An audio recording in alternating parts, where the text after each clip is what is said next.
Good evening and welcome everybody to the day 2 of our cardiac failure physicians certification course in collaboration with the Heart Failure Association of the European Society of Cardiology. These programs have been a labor of love, which varies a lot of time going into selecting the topics and the speakers. And I hope this will be of great use to all doctors dealing with heart failure.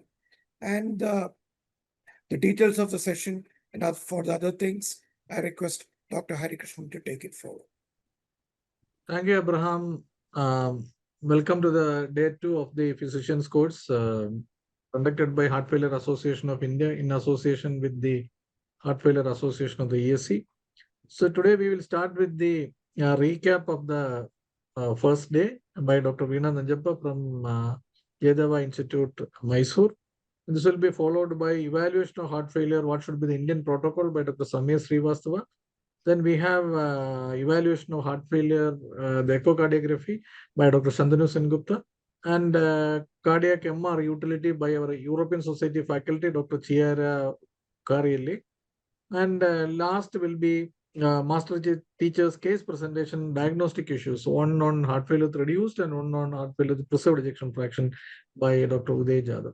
So we'll start with the review of the first session by Dr. Veena. Over to Dr. Veena. Thank you, sir. Good evening, everyone.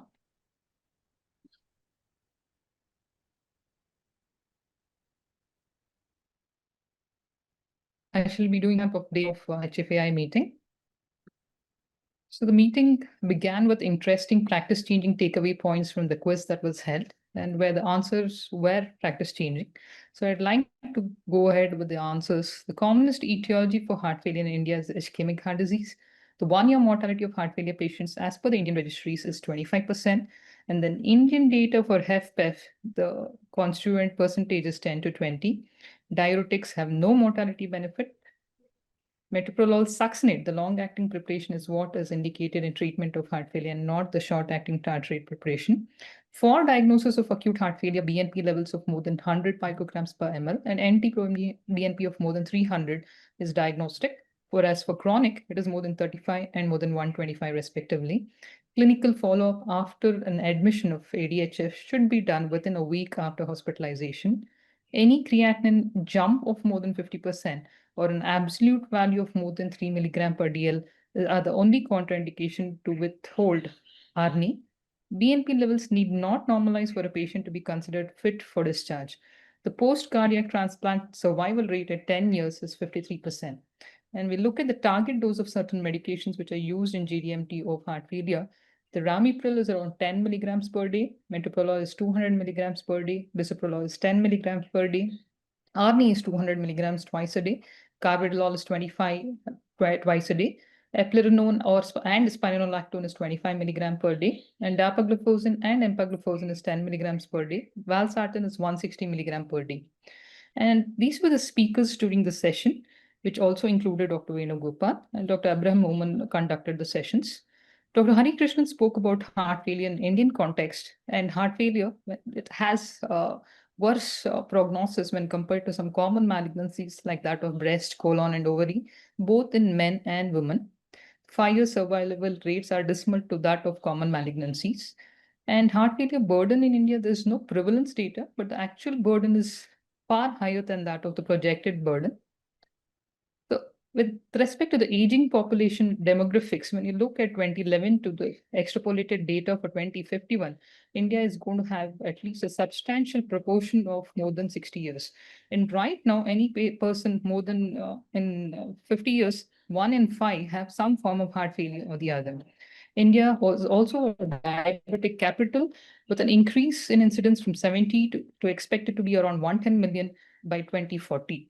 And the same is that for hypertension, where only 8.5% of the total population are actually taking medications with BP being under control.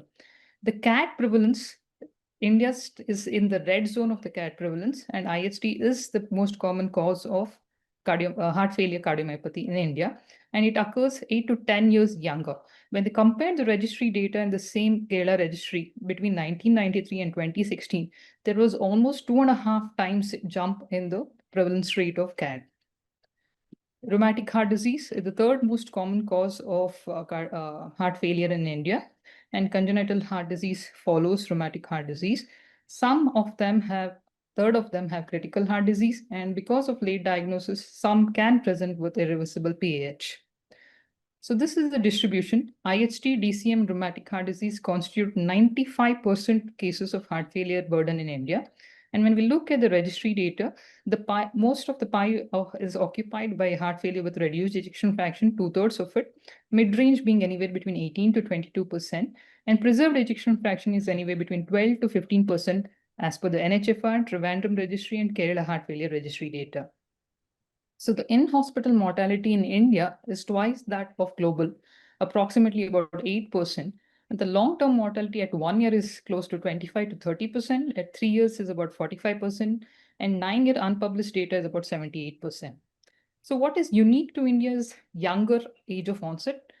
They present late with coronary artery disease. The door to balloon time is longer, door to reperfusion time is longer, less likely to receive evidence-based therapy, higher in-hospital and short-term mortality, and out-of-hospital health expenditure. So how do we deal with this? So there are definitely the 4 pillars of GDMT, which we all know of: the beta blockers, the ARNI, the MRA, and the SGLT2 inhibitors. The other molecules which can be used in subselective patients are hydralazine, ivabradine if the heart rate is 70 more, despite the use of optimal dose of beta blocker, vericiguat and omecamtiv in subselect patients, and also management of comorbidities, especially underlying the use of IV iron, vaccination, and management of clinical depression to have better quality of life. So these are the 4 pillars of guideline-directed therapy. And in the registry data, this GDMT is used anywhere between only 25 to 47%. And the use of ARNI in NHFR data is only about 5 to 6%. The major reasons for non-use of GDMT is low body mass index, worsening renal function, advanced disease, worsening hyperkalemia, and low blood pressure. The device usage in heart failure is only less than 2% cases when compared to the Danish data about the device use, because it's a high-income country where you have about 42.5% had device therapy. So issues related to heart failure in India is with respect to accessibility, availability, and affordability. So the way forward is heart failure clinics. And the next talk was by Dr. Amina, where she described the pathophysiology, with especially pertaining to that of heart failure with preserved ejection fraction. On echocardiography, it could be either normal or show concentric remodeling, concentric hypertrophy, or eccentric hypertrophy. And what was underlined was the fact that these can alter the LV geometry, with causing more of sphericity and increased LV size and reduced thickness of the LV wall. And the RAS activation and neurohormonal activation was underlined. And the clinical trajectory terminologies in heart failure was emphasized, especially with the fact that persistent heart failure should be used instead of stable heart failure, because heart failure is a continuous pathology, and heart failure in remission should be used instead of recovered heart failure. So these are the parameters. Reduced ejection fraction is anything less than 40%, mid-range is 41 to 49% EF, and preserved ejection fraction is more than 50%. Improved EF is any baseline EF which was less than 40% and picked up eventually at follow-up, or more than 10-point increase in EF. And this is a Swedish registry which said that the patient who are older with multiple comorbidities had worse outcome. And SGLT2 inhibitors have been proven benefit in, as per the DELIVER trial and Emperor Preserve trial in heart failure with preserved ejection fraction. And role of finerenone non-steroidal MRA has been proven use in diabetic CKD. And it did not show a significant cardiovascular outcome per se, but it is a more selective inverse agonist to aldosterone receptor compared to that of MRA. And obesity, use of semaglutide as well as tirzepatide showed benefit with respect to CV outcomes. And iron carboxy maltase use also showed positive tendency. And this was an interesting study of reverse LVH study where ARNI was used in hypertensives. So this showed reduced interstitial fibrosis compared to that of valsartan. So maybe eventually ARNI may be extended to use of treatment of hypertension as well.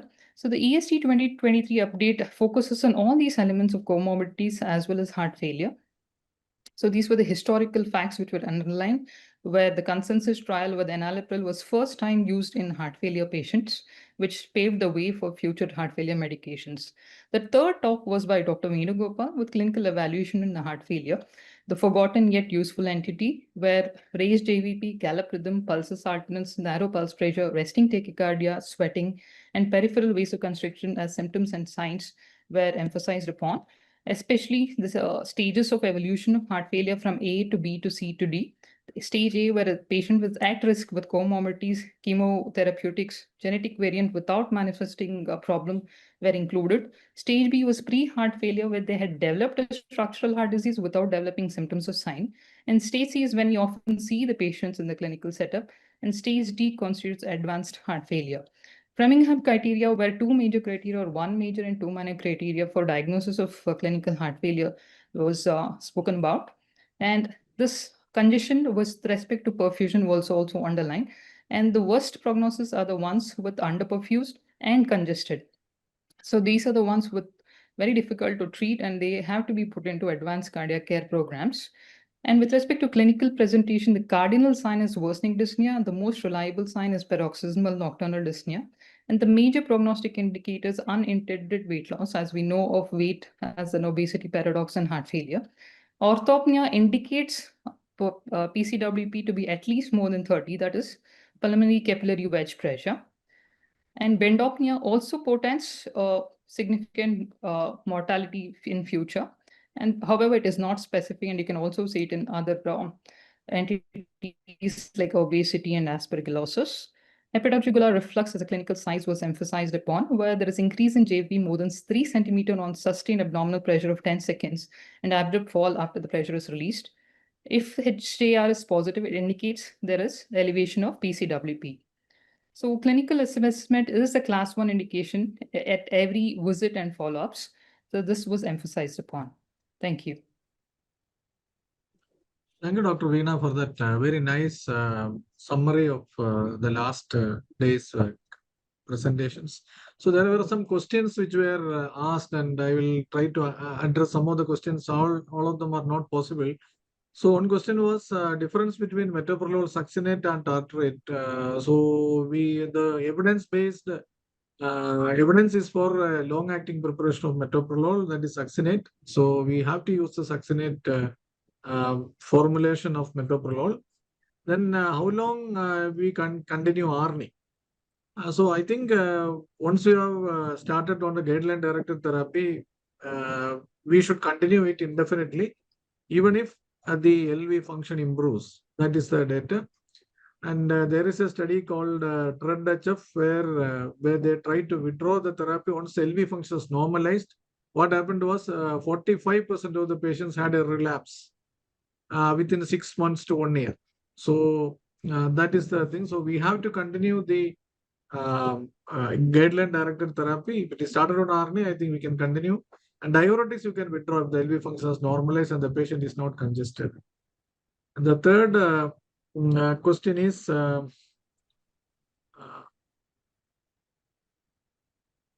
what to do in diastolic dysfunction grade 1 and 2. Diastolic dysfunction grade 1 and 2 indicates impaired relaxation of heart muscles, and which can lead to filling of the blood in diastole. So basically, in that situation, we have to focus on the underlying causes which have led to the diastolic dysfunction, like hypertension, obesity, all those parameters. So we have to prevent further progression of the diastolic dysfunction into heart failure with preserved ejection fraction. I think these are some of the questions which have been. The other questions we will address in the next issue, because already we are running short of time. We will go to the next presentation by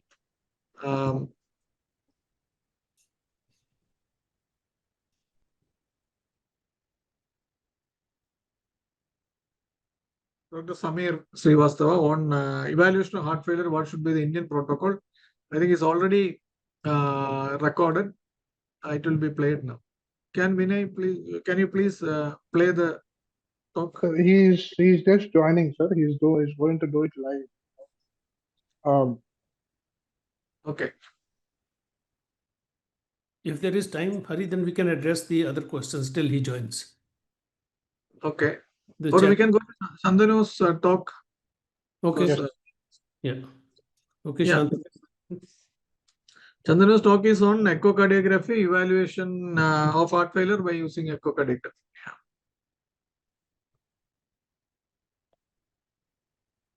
Hello everybody. So today I'm going to focus on the role of echo in the treatment, diagnosis, and management of heart failure. A very important topic. So I don't have any disclosure for this talk.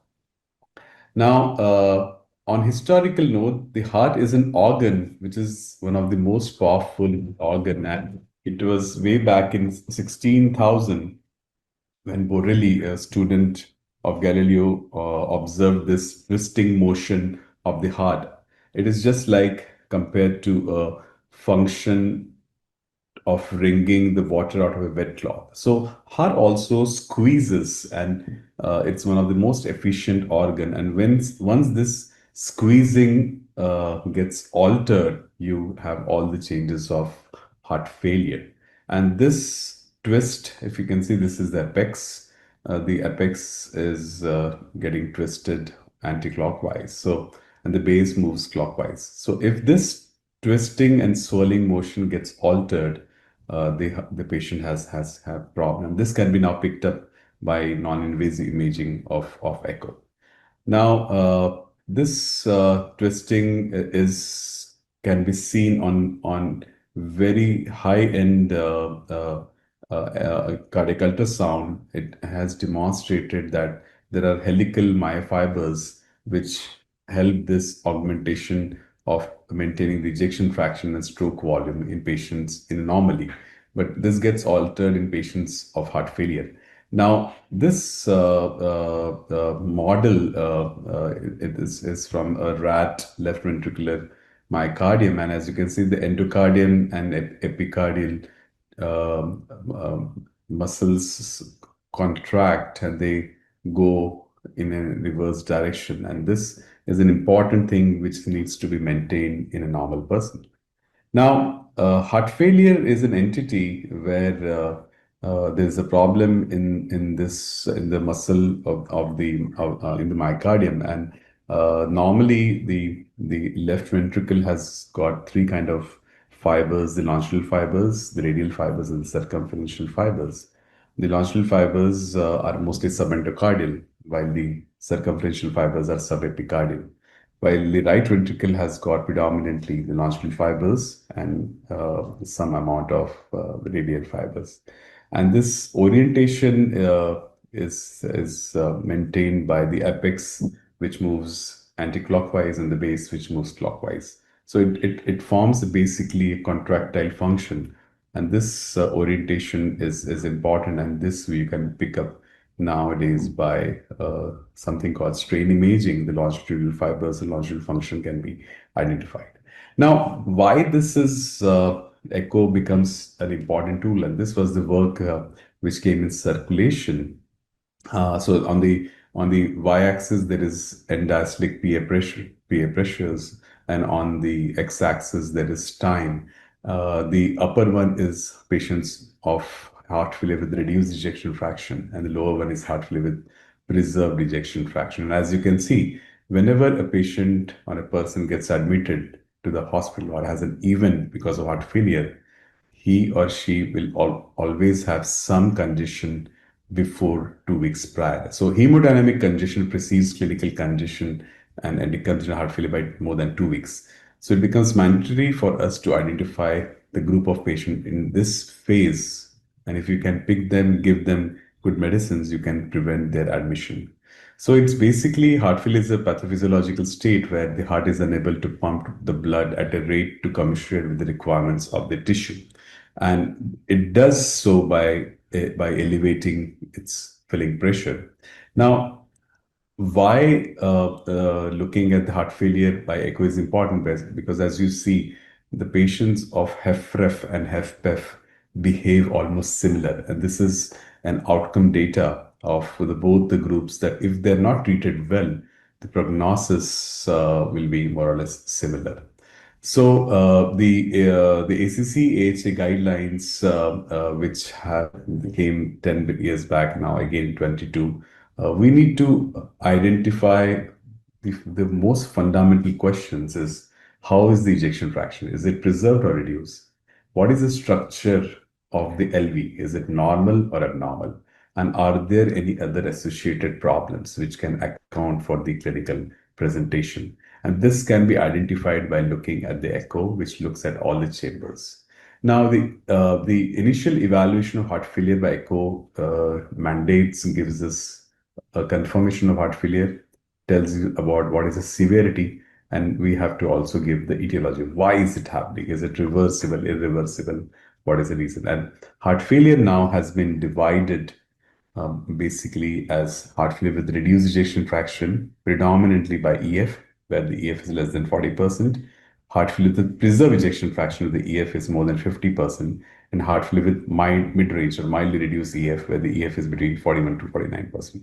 So this entity is important, and you apart from this, you also have to provide the hemodynamics. What are the hemodynamic changes happening to the patient at that time by an echo? And as we know that the clinical stages revolves around asymptomatic to refractory heart failure, and it becomes mandatory if we can identify by echo how is the patient, if this can be picked up on a patient where there is asymptomatic LV dysfunction, then we can prevent admissions, we can prevent patients having high morbidity or mortality. So let me show you a case. This was a male, a patient, hypertensive, young guy, 40 years old, hypertensive since 4 years, smoker, other factors pretty okay, but now has an NYHA class 2 symptoms. This is the ECG showing left ventricular hypertrophy. And as you start looking at the echo, this is the parasternal long axis view, the apical four-chamber view.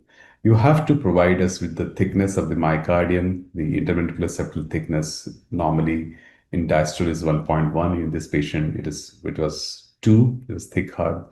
The LV mass was elevated, and as you can see on biplane Simpson, the ejection fraction was maintained, so 60%. So still the patient had some evidence of dyspnea. LA volume was around 38. The E by E prime was elevated. It was 15. And as you can see, the E velocity was hardly 5. So the recent diastolic guidelines, which came 3 days back, if you put up all these guidelines, this patient is in heart failure with preserved ejection fraction, because the E prime is less than 6 and the E by E prime is elevated. And LA volume, it was more than 34. And the patient had a normal ejection fraction. So also understanding that E by E prime is a very important prognosticate tool, because if you don't treat them, they can show that these patients are going to do poorly over a period of time. Now remember, the LA volume index earlier was 28. Now we have to identify and put it at 34, understanding that it's all about looking at the compliance. One more point is that all patients who are getting admitted in the ICU with ADHF, that is acute decompensated heart failure, 50% of these patients will have preserved ejection fraction. So that's very important to understand that HFpEF is an entity, and this has to be picked up. So the key thing is you have to look at what is the structural problem, how is the ejection fraction, and what are the filling pressures. And this was the guidelines which came last 10 years back, but now we have the new guidelines. So you can go back and look at them. We went on to do the strain imaging. This is vector velocity imaging, understanding the LV function status. So the global longitudinal strain, which is normally -19, this patient has had lower GLS of -12. However, the circumferential radial strain 12 were preserved, and we have just some data which showed that in young hypertensives, even if the EF is normal, they can have reduced strain imaging as compared to normals. And this is an important entity where you can identify subclinical LV dysfunction. They may have a preserved EF, because that preserved EF is because of the gradient of the circumferential shortening. Well, now second case, male hypertensive diabetic, non-smoker, had an atrial MI, unfortunately was not thrombolized, had NYHA class 2 symptoms. So this patient is a diabetic guy, hypertensive, and as you can see, these are the images. A patient coming with NYHA class 2 symptoms. You can see a dilated LV, global hypokinesia. The ejection fraction is sheerly reduced. It is very important not to have ejection fraction value to be given by eyeballing. You have to use a biplane Simpson methods, and all echo should have ECG gating, and it is also a earnest request not to use M mode to give the ejection fraction. It has to be always by biplane Simpson's method. The E by E prime was around 10. Normal E by E prime is less than 8. This patient had symptoms of heart failure with reduced ejection fraction. We went on to do the strain imaging. The global longitudinal strain was markedly reduced. So this was a patient of heart failure with reduced ejection fraction. So the important thing is that we have to also give information apart from the ejection fraction, the filling pressure. We have to also provide information of the right ventricular function. Also, right ventricular function can be assessed by looking at the TAPSE and the RVS prime and the strain values.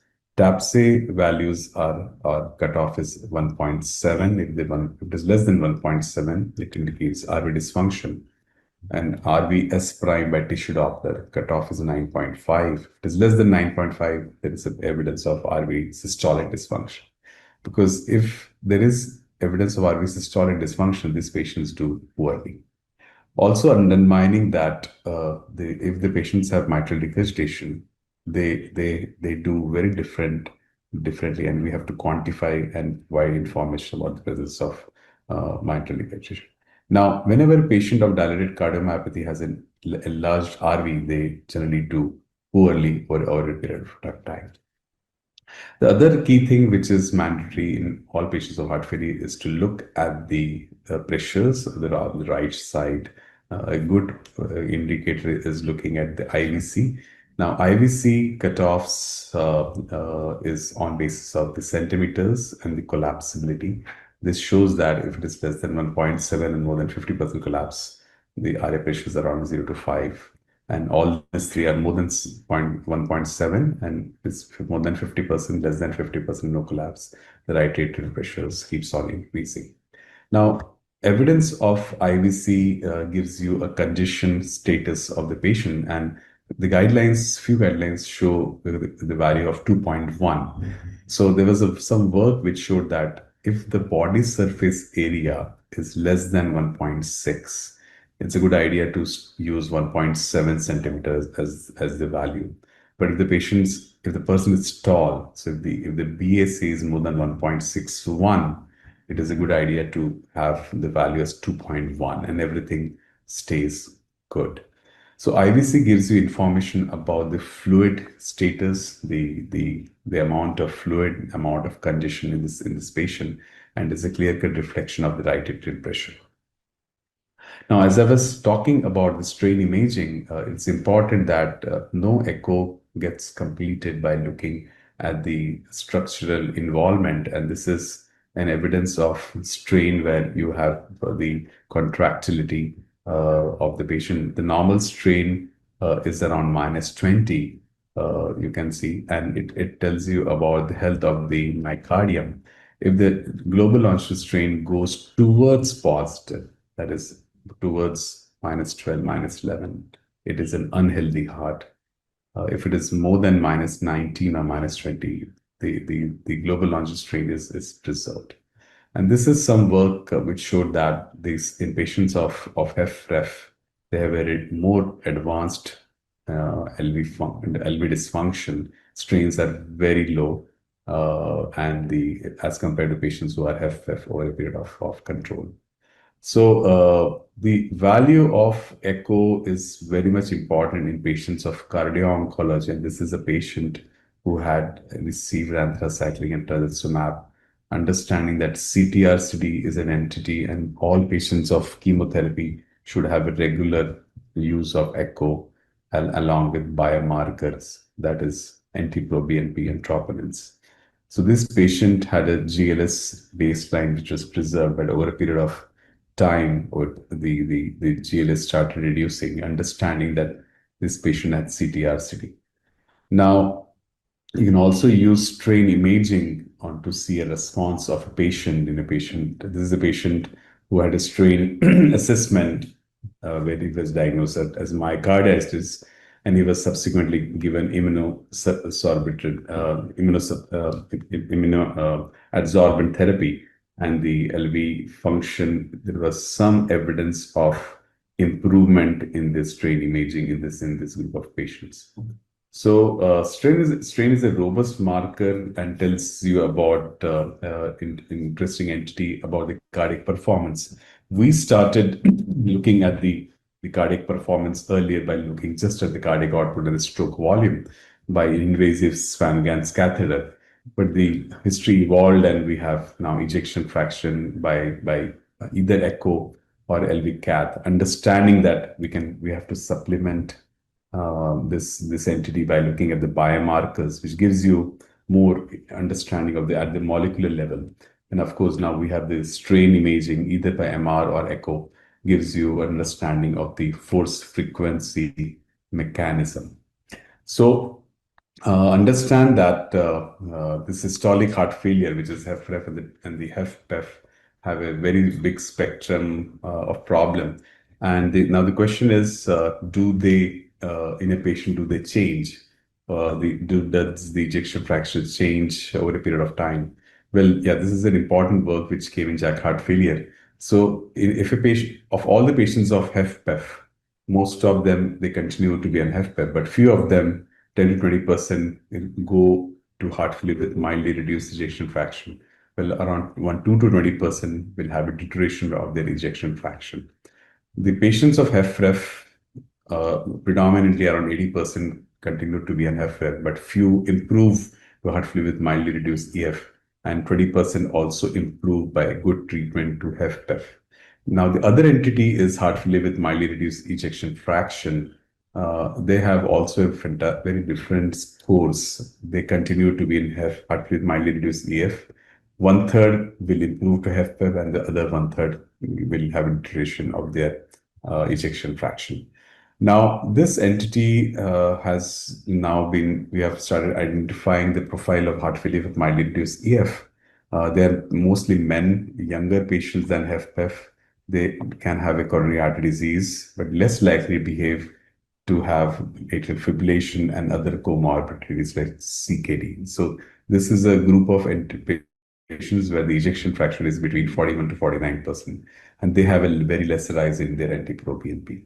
Also, this slide shows the phenotypic profiling of these patients of heart failure with mildly reduced EF, understanding that the prognosis slightly differs, and there has been a lot of now work which is ongoing in this entity.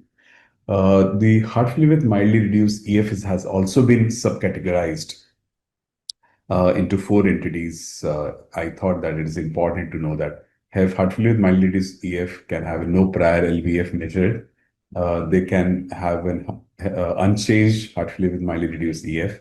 The third one is they are coming from HFpEF or they are coming from HFrEF. Now, so that's very important that we have a follow-up of all these patients of heart failure, because they can change their ejection fraction over a period of time. Now, the diagnosis of heart failure with mildly reduced EF is by ejection fraction more than 40, less than 50. You have to document elevated filling pressures, either at rest or after exercise, and you have to look at the diastolic function, or you should either do an invasive right and left heart cath. Now, there has been some data that the benefit can be seen by giving them RNA, MRSAs, or beta blocker. Digoxin is only for symptomatic relief, but doesn't have any advantage to survival. But there are some subtle differences in the patients of heart failure with mildly reduced EF from HFrEF and heart failure with preserved ejection fraction. So there has been a lot of changes in the nomenclature, but overall, HFrEF are patients who are less than 40%, HFpEF are more than 60%, 50%, and patients of heart failure with mildly reduced are between 41 to 50%. So understanding that there is also an entity called heart failure with supranormal EF, heart failure with SNEF, and we have started looking at this entity. Now, it's also important that we also use and take the help of, apart from GLS and biomarkers, some cardiac MR signals on late gadolinium, looking at the extra cellular volume. An advantage of looking at the proteomics and some genotyping in this group of patients, understanding that there has been a lot of interest in looking at the genetic makeup of patients coming into heart failure. As I told that there's an entity called heart failure with supernormal EF, HFSNEF, and they have subtle differences which differ from HFpEF and heart failure with mildly reduced EF. And CMR does gives a lot of information where the fibrosis level in this group of patients are slightly lower. So let me conclude that ECHO is a robust tool for evaluation of patients of heart failure, an initial assessment, and also in follow-up after the treatment therapy.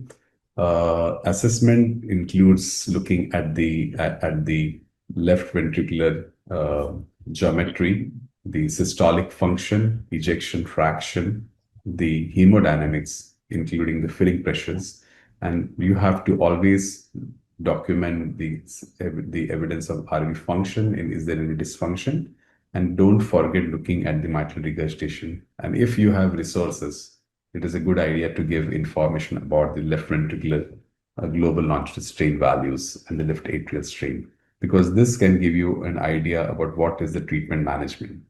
And whenever we are doing an echo, a regular follow-up is needed. We are trying to understand heart failure in a better way, and echo becomes an important tool in the initial assessment and follow-up of the patient. So try to integrate clinical assessment and non-invasive imaging with biomarkers for a better treatment methodology.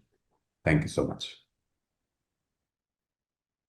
Thank you, Shantanu, for that wonderful presentation, as usual. So, so when an echo report comes to a physician's table, so what all things he should look at, and what all things he should look at follow-up? Can you explain? So I think, as I enumerated, it's important to first differentiate whether it is heart failure with reduced ejection fraction or preserved ejection fraction. So ejection fraction is the key. Second is always, whenever we treat, how is the condition? So IVC, the filling pressures are important, because that decides whether you want to give a diuretic or something like that. The third thing is, if you have a regular follow-up, try to look at the mitral regurgitation, because if you are dealing with a severe MR, they do bad. They're doing bad, and then now a lot of mitral clips and everything we can go for. And the last thing is RV function.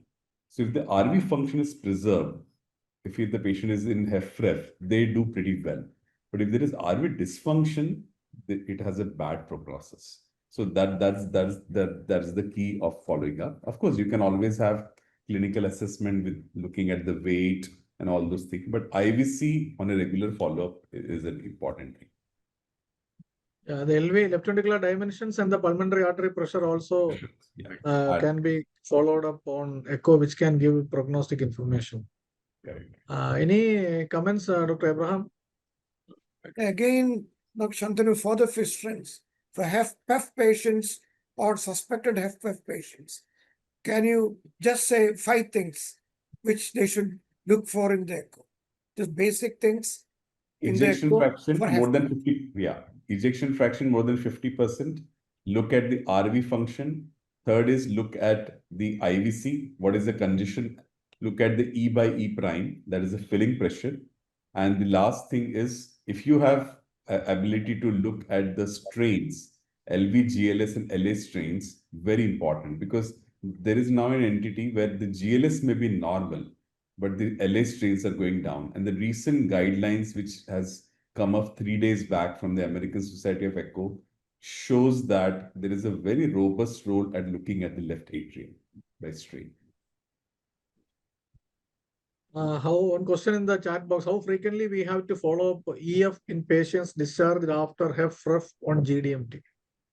Yeah, I think as I said that if they get a good GDMT, the quality of life improves, and the almost around 28 to 30% improve to a better ejection fraction. But I will suggest a 6-month follow-up is a good way of looking at. So if you are doing an echo now, so if the patient is getting admitted at the time of admission and at the time of discharge, that is important. Get a pro-BNP at both levels.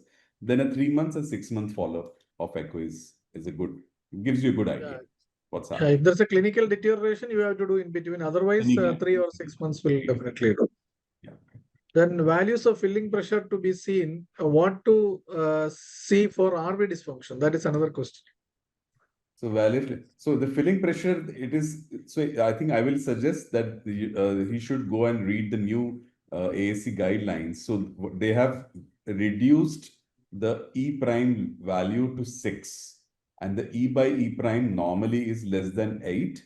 Anything more than 15 is a elevated filling pressure. But that only is not the only thing. There are other parameters. So looking at the left atrial strain less than 18%, normal PALS, that is peak atrial longitudinal strain, is 38.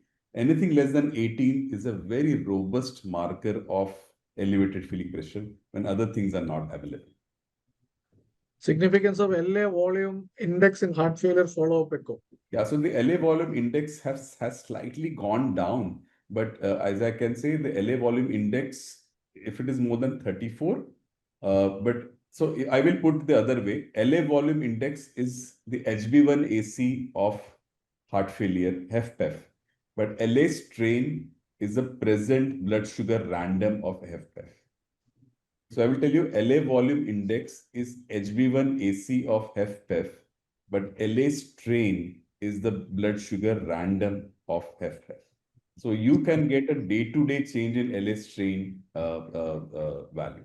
And the cutoff of LA strain, which is PLS, is 18%, and LA volume index is more than 34 ml per meter square. Another question is, what is your approach when GLS is abnormal but LVEF is normal? Do you consider them heart failure stage B? Yes. So I think it is not only a heart failure stage B. You have to look at the patient overall. You cannot just give a patient stage failure heart B only on GLS level. I think the clinical assessment, echo parameter, all these things should be taken. Yes, but I think GLS is a very robust marker which gives you an idea if it is done properly.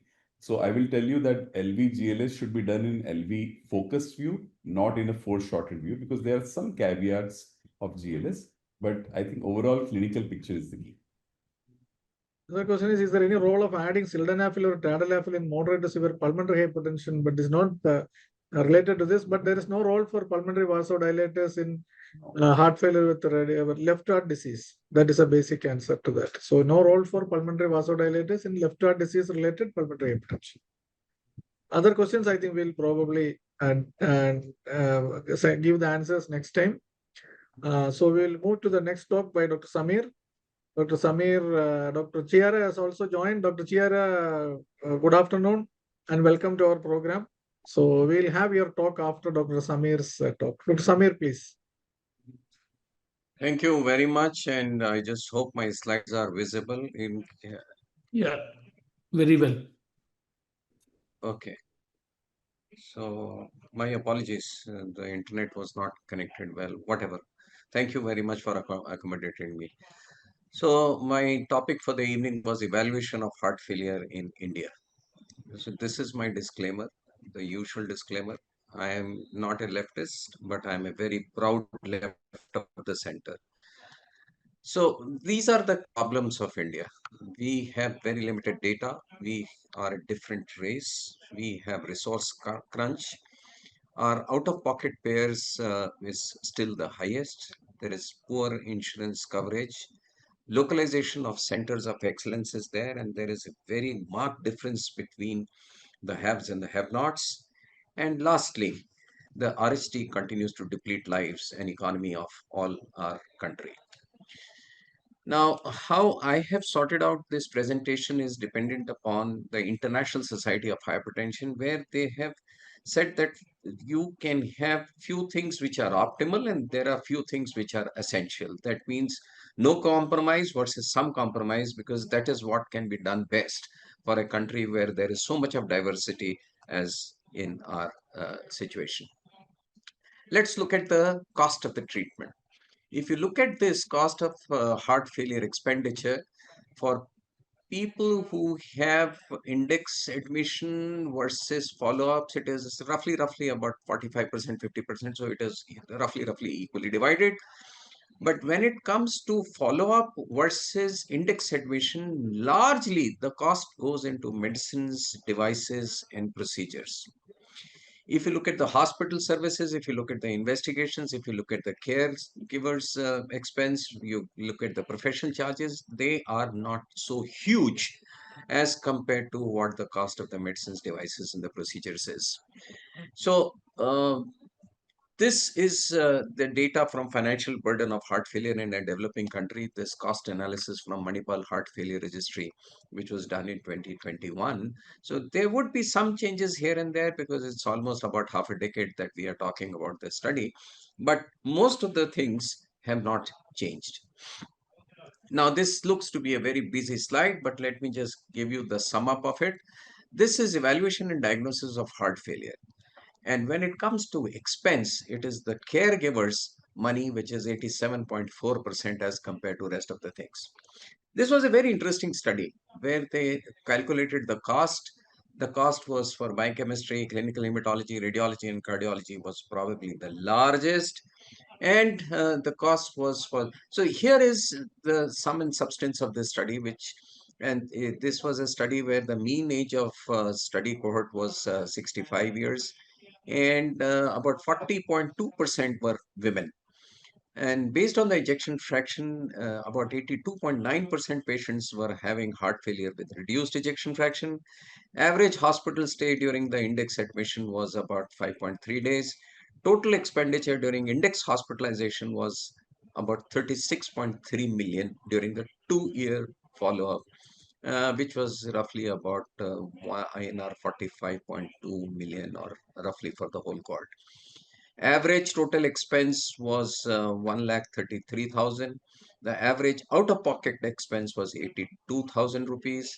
Average health insurance coverage was only 50,000 rupees. So this is something which shows that the difference in expense was significant between specific groups, etiologies, genders, heart failure, phenotypes, age groups, and healthcare insurance types. The conclusion which this study made was very interesting. It says healthcare expense of patients with heart failure in India is much lower than for the Western counterparts, agreed so, and higher utilization of healthcare resources in heart failure patients with ischemic etiology, which is non-compliant, was one of the most important reasons. This is the insurance types. Look at it and you find that the government versus non-government insurance was there, and the uninsured also existed in a very substantial manner. Now, here is the history and physical examination findings for heart failure and selected alternative causes. This is an old data where they say that how to diagnose, because the important thing is that you have to hone your clinical skills in a country like ours, where there is a resource crunch, not only for the financial part of it, but from the infrastructure point of view also. So in symptoms, you have to look at abdominal swelling, shortness of breath, edema. exercise intolerance, fatigue, orthopnea, P&D, and recent vein gaze. Important is, I'll come to which are the ones which are important, but these are just about all what can happen in a heart failure patient. Abdominal hepatojugular reflux is there, ascites is there, extremities are cool, dependent edema. Brady and tachy both can occur, and laterally displaced point of maximal impulse, which is also called the apex, is there, and third heart sound. I'm not too sure how many of us are confident teaching our youngsters what is a third heart sound, but yes, it has a very, very major score. S3 is one of the major scores, which I'll show you in subsequent slides. Lungs have rales and labored breathing, elevated JVP. Skin may show cyanosis or pallor. There are other alternative symptoms like abdominal swelling because of liver failure, anorexia, weight loss seen largely in sarcoidosis.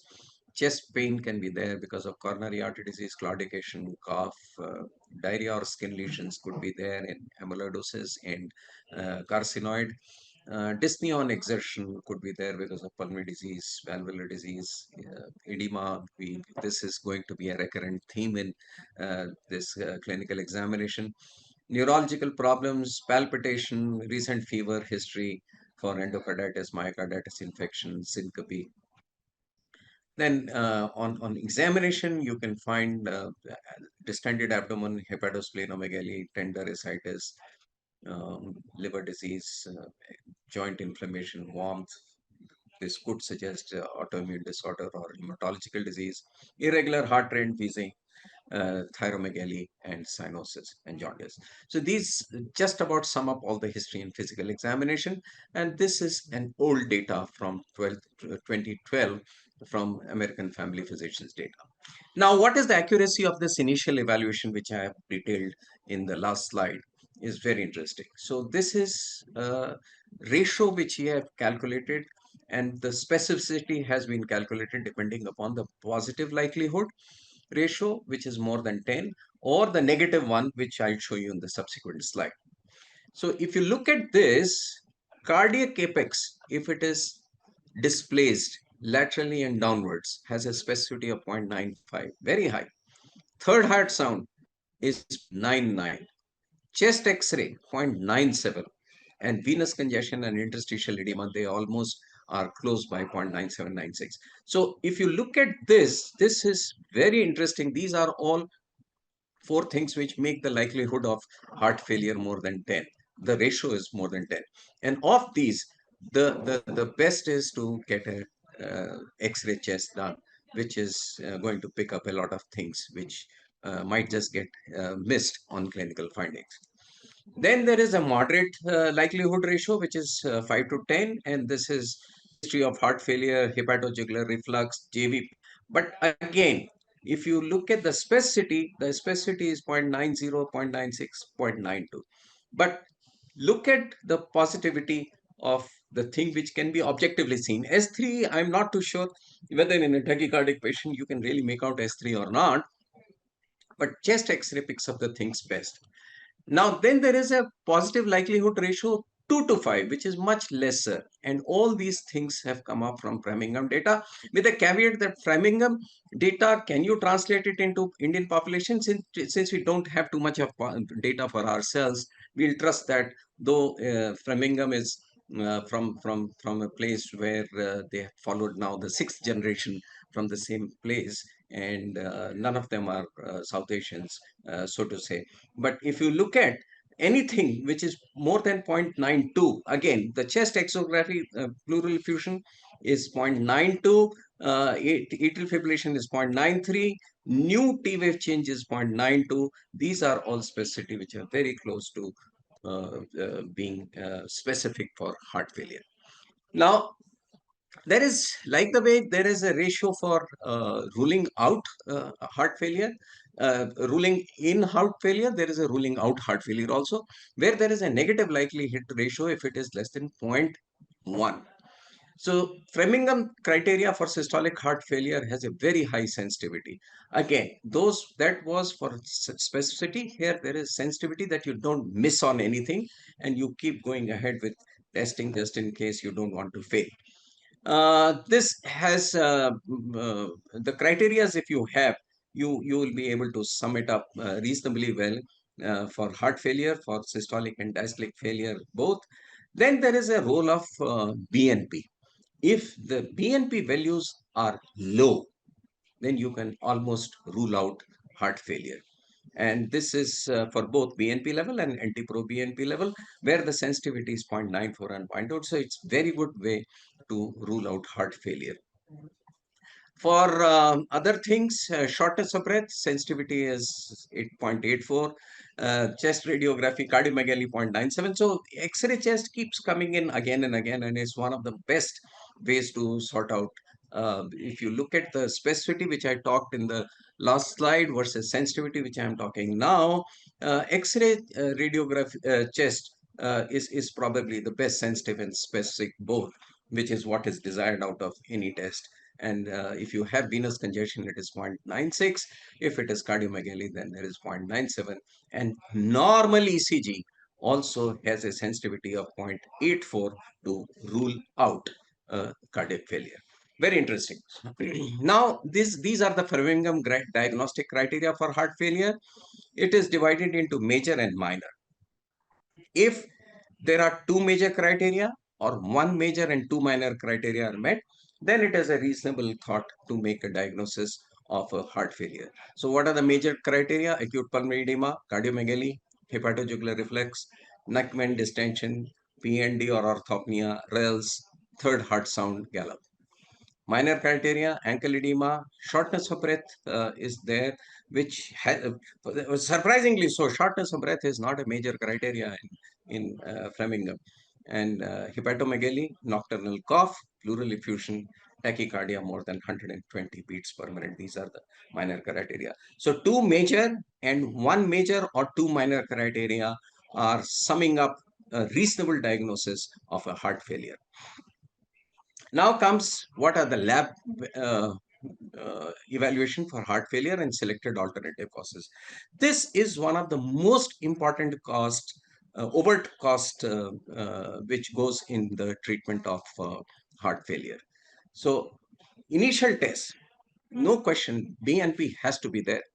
Calcium and magnesium levels, diuretics cause arrhythmias. So you have to get them done. CBC, liver function test, renal function, electrolytes. TSH alone suffices to begin with. Urine analysis for renal causes is there. Other alternative causes are arterial blood gases, hypoxia, pulmonary disease, blood cultures, HIV, Lyme's serology. These are all things which are needed. If needed, go ahead depending upon what the initial evaluation is. Serum ferritin level, transferrin saturations, this is a must. Thiamine levels, troponin and CPK-MB levels to rule out myocardial infarction or myocardial injury, and some associated risks like A1C and lipid profile. Now, this is the algorithm which has been suggested that evaluate patients with signs and symptoms of heart failure and shortness of breath. Look at pedal edema, look at pulmonary rals, do an initial evaluation with history, physical exam, labs, X-ray chest, ECG. Apply the Framingham criteria, two major or one major and two minor. Identify alternate or reversible causes, suspect heart failure. If you are suspecting heart failure, go ahead with echocardiography. If not, then do an BNP. If not normal BNP, then you are probably ruled out systolic heart failure or diastolic heart failure. But echocardiography still remains very important and integral evaluation for heart failure. Look at that, and you can have just tell somebody they're making too much of noise outside. Look at echo, and then like what our friend Dr. Shantanu had said, look at the ejection fraction and define whether it is mid-range, whether it is preserved ejection fraction or reduced ejection fraction, and start considering evaluation for other things like coronary artery disease and angiography. This is how the evaluation should be. If this is an evaluation, we have a primary healthcare, we have a secondary healthcare, and tertiary healthcare. Important is that should all the places have all the things? No. If you have to have everything, all the places, you are wasting resources, you are wasting manpower, and you are wasting the energies too. So where are we? So this is where it should be: evaluation of symptoms, initial testing, do it in the primary healthcare, then send for secondary healthcare or later. So if you have to do an initial healthcare, this is what it is: assess the initial with ECG and labs, of which NT-proBNP is must and transthoracic echocardiography is must. Once the diagnosis is concerned, you evaluate for precipitating factors and initiate treatment.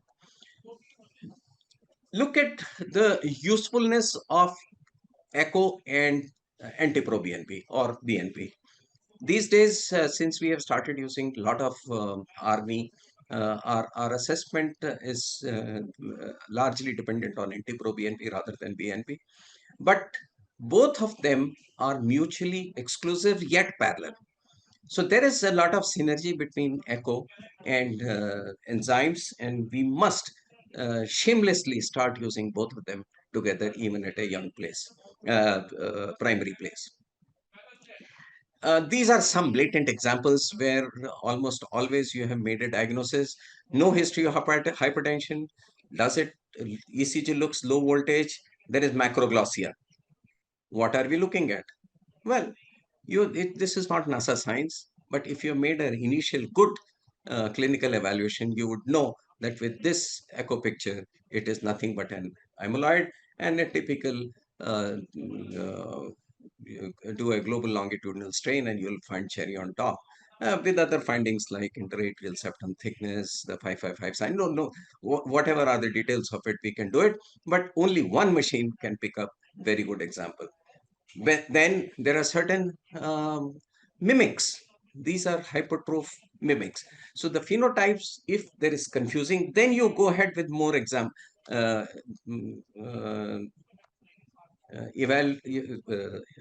more serious evaluation by other things. But otherwise, by and large, for initial evaluation, if you look at the pictures like this is Fabry's, where we knew that we were not looking at a very typical amyloid, and we wanted to do something, and we evaluated further, found it that it was amyloid.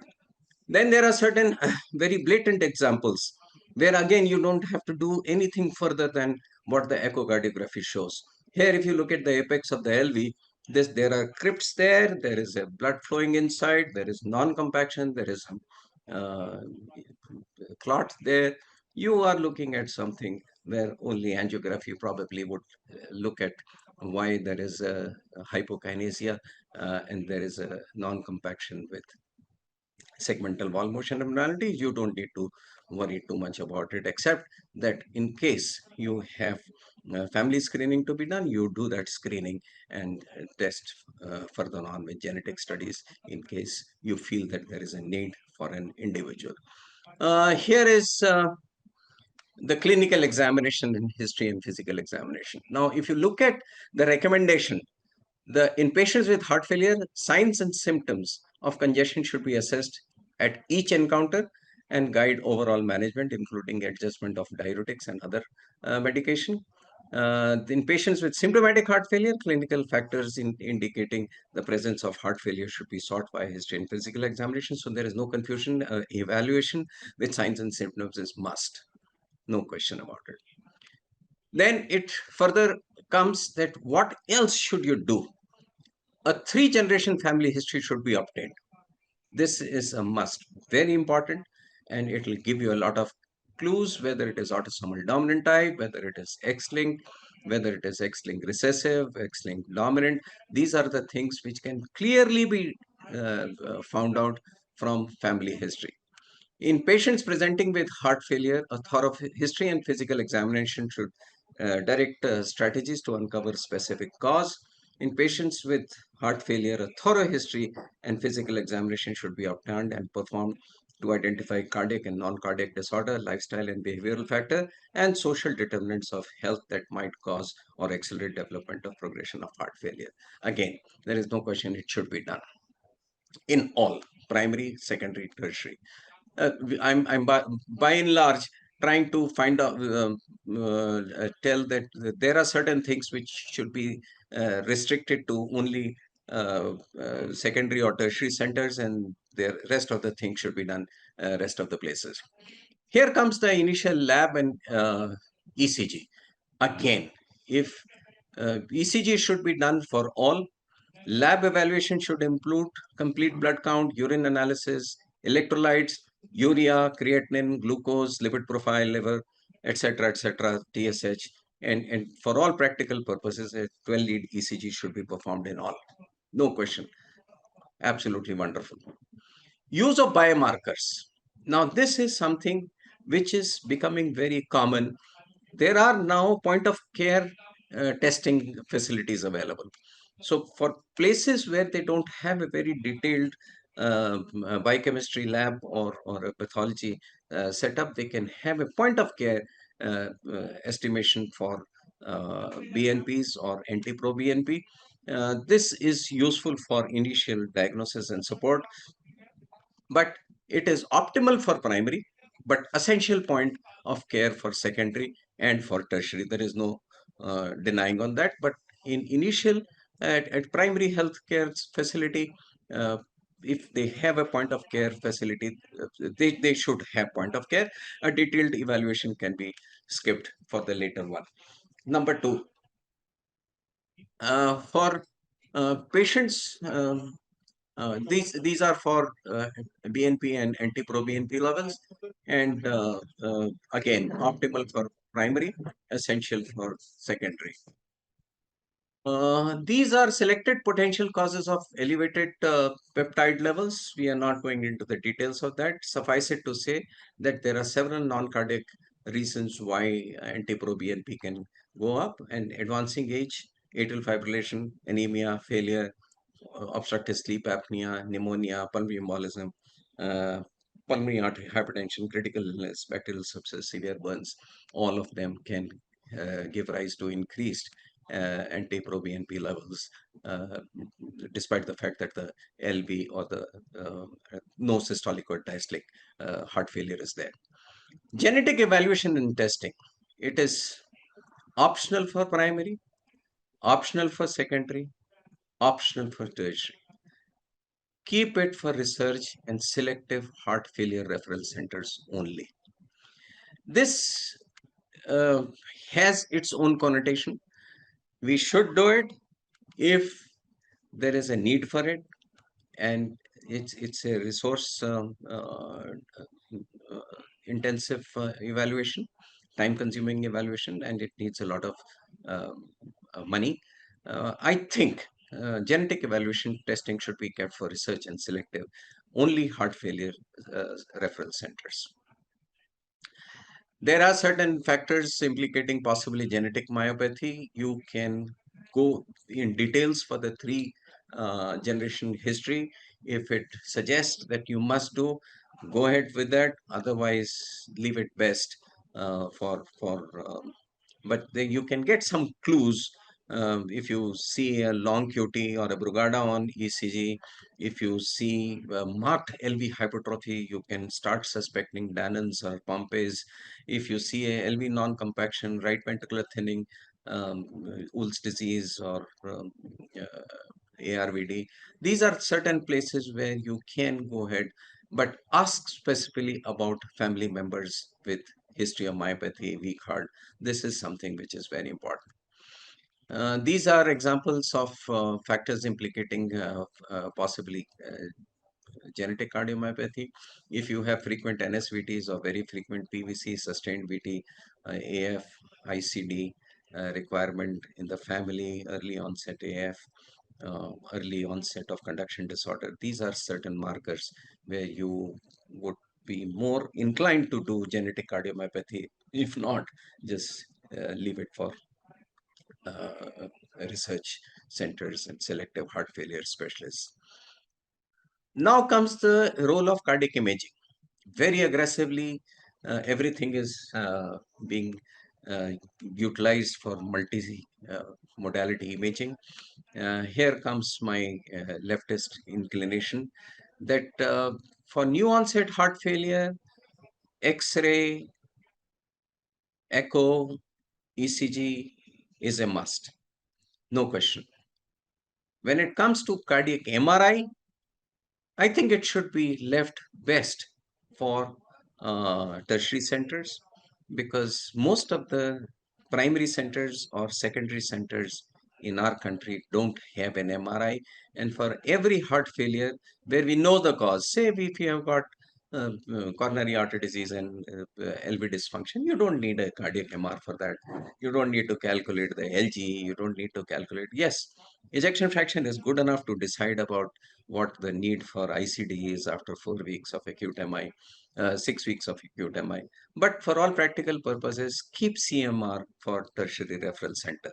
So this is my suggestion, that keep advanced CMR for research and selective heart failure referral centers only.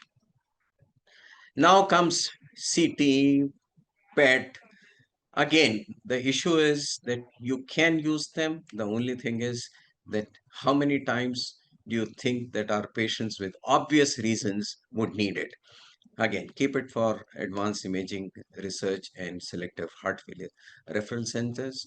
Invasive evaluation, again, the endomyocardial biopsy is hardly, maybe about 10 people, 10 centers in the country would be doing it on a regular basis. Once in a while, everybody does it, but that doesn't make that it is a very useful modality to do.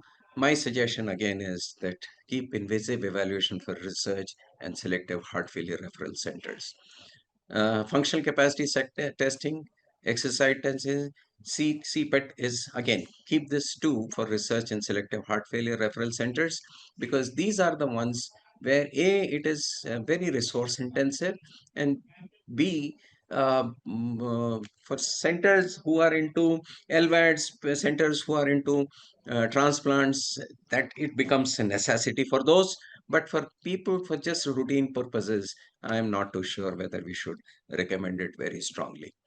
Heart failure scoring, yes, you should do, because once you have a risk scoring, you know what you are, how seriously you are looking at a problem, and you know that which way the patient should be shifted. So these are the data which has been picked up from management protocols from chronic heart failure in India. This was published in Indian Heart Journal, and Hari Krishnan was one of the co-authors. Dr. Chopra was a co-author. Titled, the first author was Sandeep Mishra. This was a very evaluative. So this is a mix and match from both the worlds, the haves and the have-nots. Essential component is signs and symptoms, which is very important. Objective documentation of reduced exercise capacity, a 6-minute walk test is good enough. Elevated natriuretic peptide, very good. These are the key points in the clinical evaluation. Again, the symptoms and the signs, we have talked in extensive thing, which there should be no compromise. We should do it for all the patients. Here are the key points for history taking. Most of us miss taking history, like NSAIDs, analgesics, infection, ischemia, anemia, chest infection, recent onset of fever, influenza, pneumonia, etc., salt intake. These are things which are small things, but you must have a checklist in your own mind, if not written somewhere. But if you have it written down, best is to do it, because otherwise you'll have a tendency to miss it all the time. These are the investigations. These are the minimum things which you must do. In this, if you look at it, iron profile figures there, even though that most of us don't get it done. Most of the good centers will always get it done, but iron profile is something which you should get it done regardless. ECG is a must. X-ray chest is a must. Echocardiography is a must. NT-proBNP is a must, should get it done, because not only does it have a diagnostic implication, it has a prognostic implication, and it has an implication that whether your therapy is working well or not. MR, CT, SPECT, PET, MR part and parcel of CMR is late gadolinium enhancement. Endomyocardial biopsy are best. Right heart catheterization, they are left best for the research in tertiary centers who are practicing only heart failure. Then enough and more has been talked about the HFpEF by Shantanu. Let me not dwell into it more. And these are the suggested readings which I have picked up my data from. This is from National Heart Failure Registry of India, financial burden from Manipal Heart Failure Registry, diagnosis and evaluation of heart failure, epidemiology and prevention of heart failure, again by Dr. Prabhakaran, and congestive heart failure in Indians, how do we improve diagnosis and management. So these are certain suggested readings. I would be very happy to answer any questions. And this is an honest confession. Largely, the thoughts are for Indian context and for community rather than individuals. When we start treating individuals, many a times we go overboard. When we start treating community, we many a times go underboard, and we actually overlook a lot of things, and which is not probably good. So the truth lies somewhere in between. All individuals have a right to choose their treatment path, but all doctors do not have that liberty. Hence, the need for this document is there to safeguard the interest of our colleagues in an increasingly litigant society. Thank you very much for your patient listening. Thank you, Dr. Samir. It's open for discussion. Abraham and Dr. Chopra, any comments? Abraham? Dr. Samir, do you think that the sicker patients who get who benefit more with GDMT do not get the medications, and people who are much more, like I would say, lesser or less sick in the spectrum get the GDMT in our country? I'm not too sure, but I tend to agree that when the patient is very sick, there is an hesitancy to overload patients with GDMT, because more than the patient's requirement, I think there is a physical inertia. And that physician inertia prevents us to go into full-blown GDMT. But most of the people who are into good practice of heart failure, they will insist and they'll follow up. And you have to have a very meticulous follow-up protocols. But I tend to agree with you that sicker patients will have lesser of GDMT not because their need is lesser, but because of physician inertia.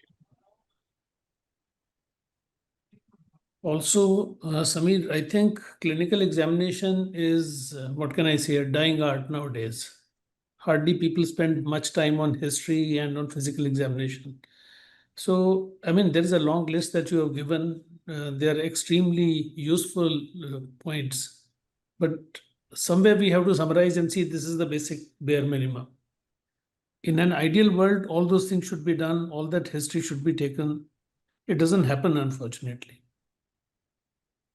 Sir, the way it can happen is that you must have heart failure clinics like the way Abraham is working on it. There is somebody who's spending time with the patient. Yes. Certainly, it is not you and me who can keep asking about what all did you have in last 1 week with salt, or what all did you have to eat for painkillers. Those are things which are necessary, but somebody else has to do it, so that you don't waste your time. It's not wastage of time, but you don't kind of let somebody else share your burden. Let me put it like this. So I think a physician assistant or a heart failure specialist nurse, or those are the ones who can have a checklist and keep ticking it off, asking relevant questions. But these questions are mandatory, sir. Checklist is this- extremely important. I Yeah, think there's a checklist present, then a lot of points can be ticked off and a large number of mistakes can be avoided. yeah. And we have published checklist in our Heart Failure Journal of India. So we can share it to our participants. So one question is, patient with a non-heart failure echo shows EF improved from 25 to 40% after therapy. Should we stop all medications? Which Not at medication all. should we? Certainly, But they we should already, continue. yeah, already we have discussed that even if the ejection fraction has improved, the patient has not recovered fully, completely. So we have to continue the guideline directed therapy. And we don't know how long we should continue, but the current evidence is that we should continue indefinitely. Diuretics you can withdraw, but the guideline directed therapy you have to continue. Yeah, except in certain situations like tachycardiomyopathy, or if it is Or- thyroid toxicosis, which has been treated and things like that. But otherwise, by and large, yes. Yeah, you have to continue. So because we are already running short of time, now we'll move on to Dr. Chiara's talk. Dr. Chiara, please. Thank you, Dr. Chiara, for joining from the European Society of Cardiology Heart Failure Association. This program is supported by HFA of ESC. Thanks for the support. Over to Dr. Chiara for the presentation, and will be followed by a short discussion.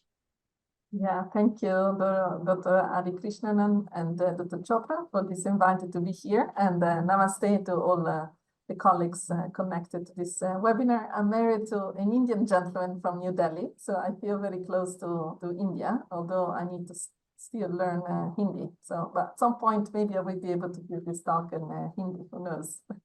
But not today, certainly.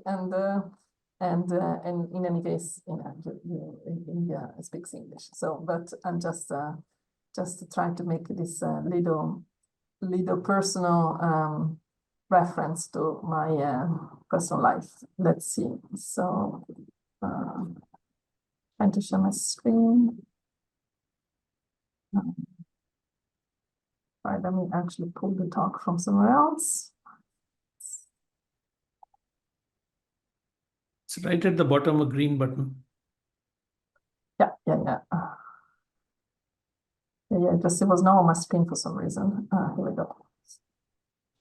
Here we go. So thank you so much for the invite, and the title of my talk is here we go, to the cardiac MRI, the clinical utility in heart failure. So I think it's a nice really follow up to the previous echo talk and the previous talks indeed.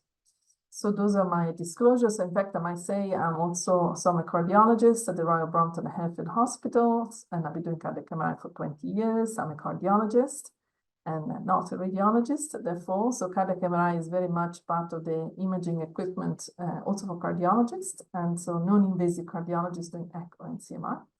And I'm also the Chief Executive Officer of the Society for Cardiac MRI globally, and previously of the European Association of Cardiovascular Imaging in the ESC.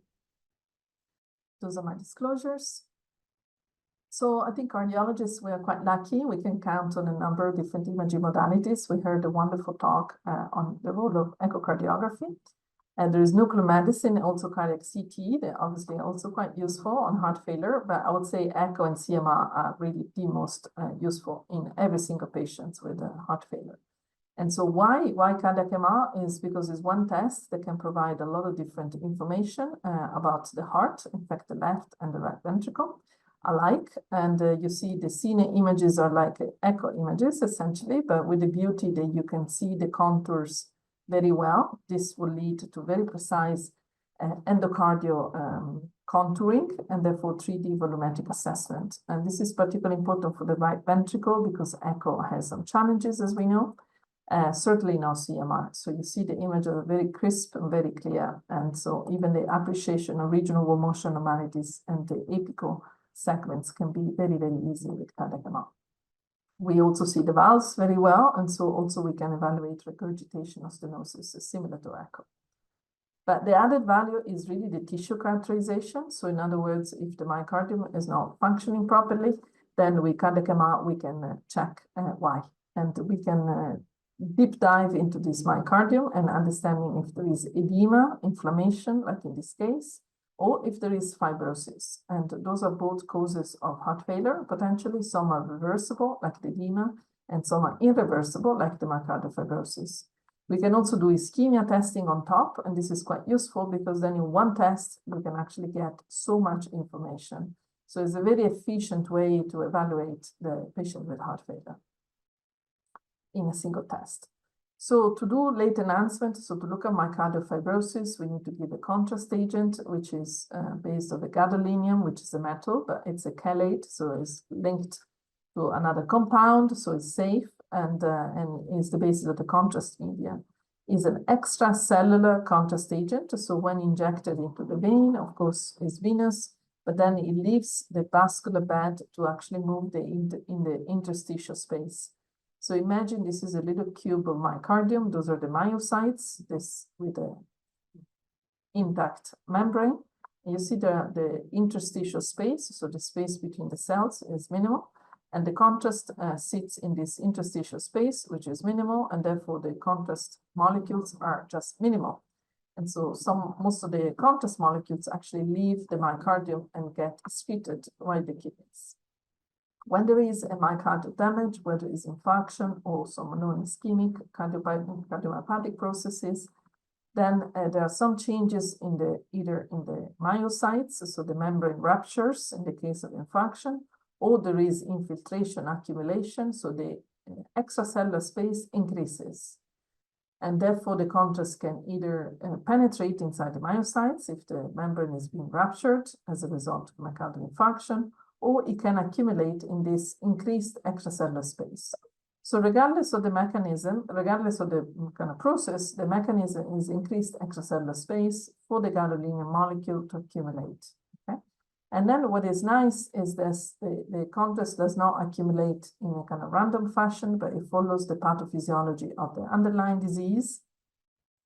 And so there are two patterns mainly, is subendocardial and transmural. And those are more the ischemic patterns because they follow the pathophysiology of the disease, which is the ischemic necrotic wavefront phenomenon. And so you see this is a transmural invert, this is a subendocardial invert. So when you see those two patterns, those are ischemic. And any other pattern is non-ischemic, like a mid-wall fibrosis, like in this case. So when you see that, this cannot be an invert because the invert will not start in the middle of the wall. It will start in the subendocardium or it will become transmural with a longer ischemic time.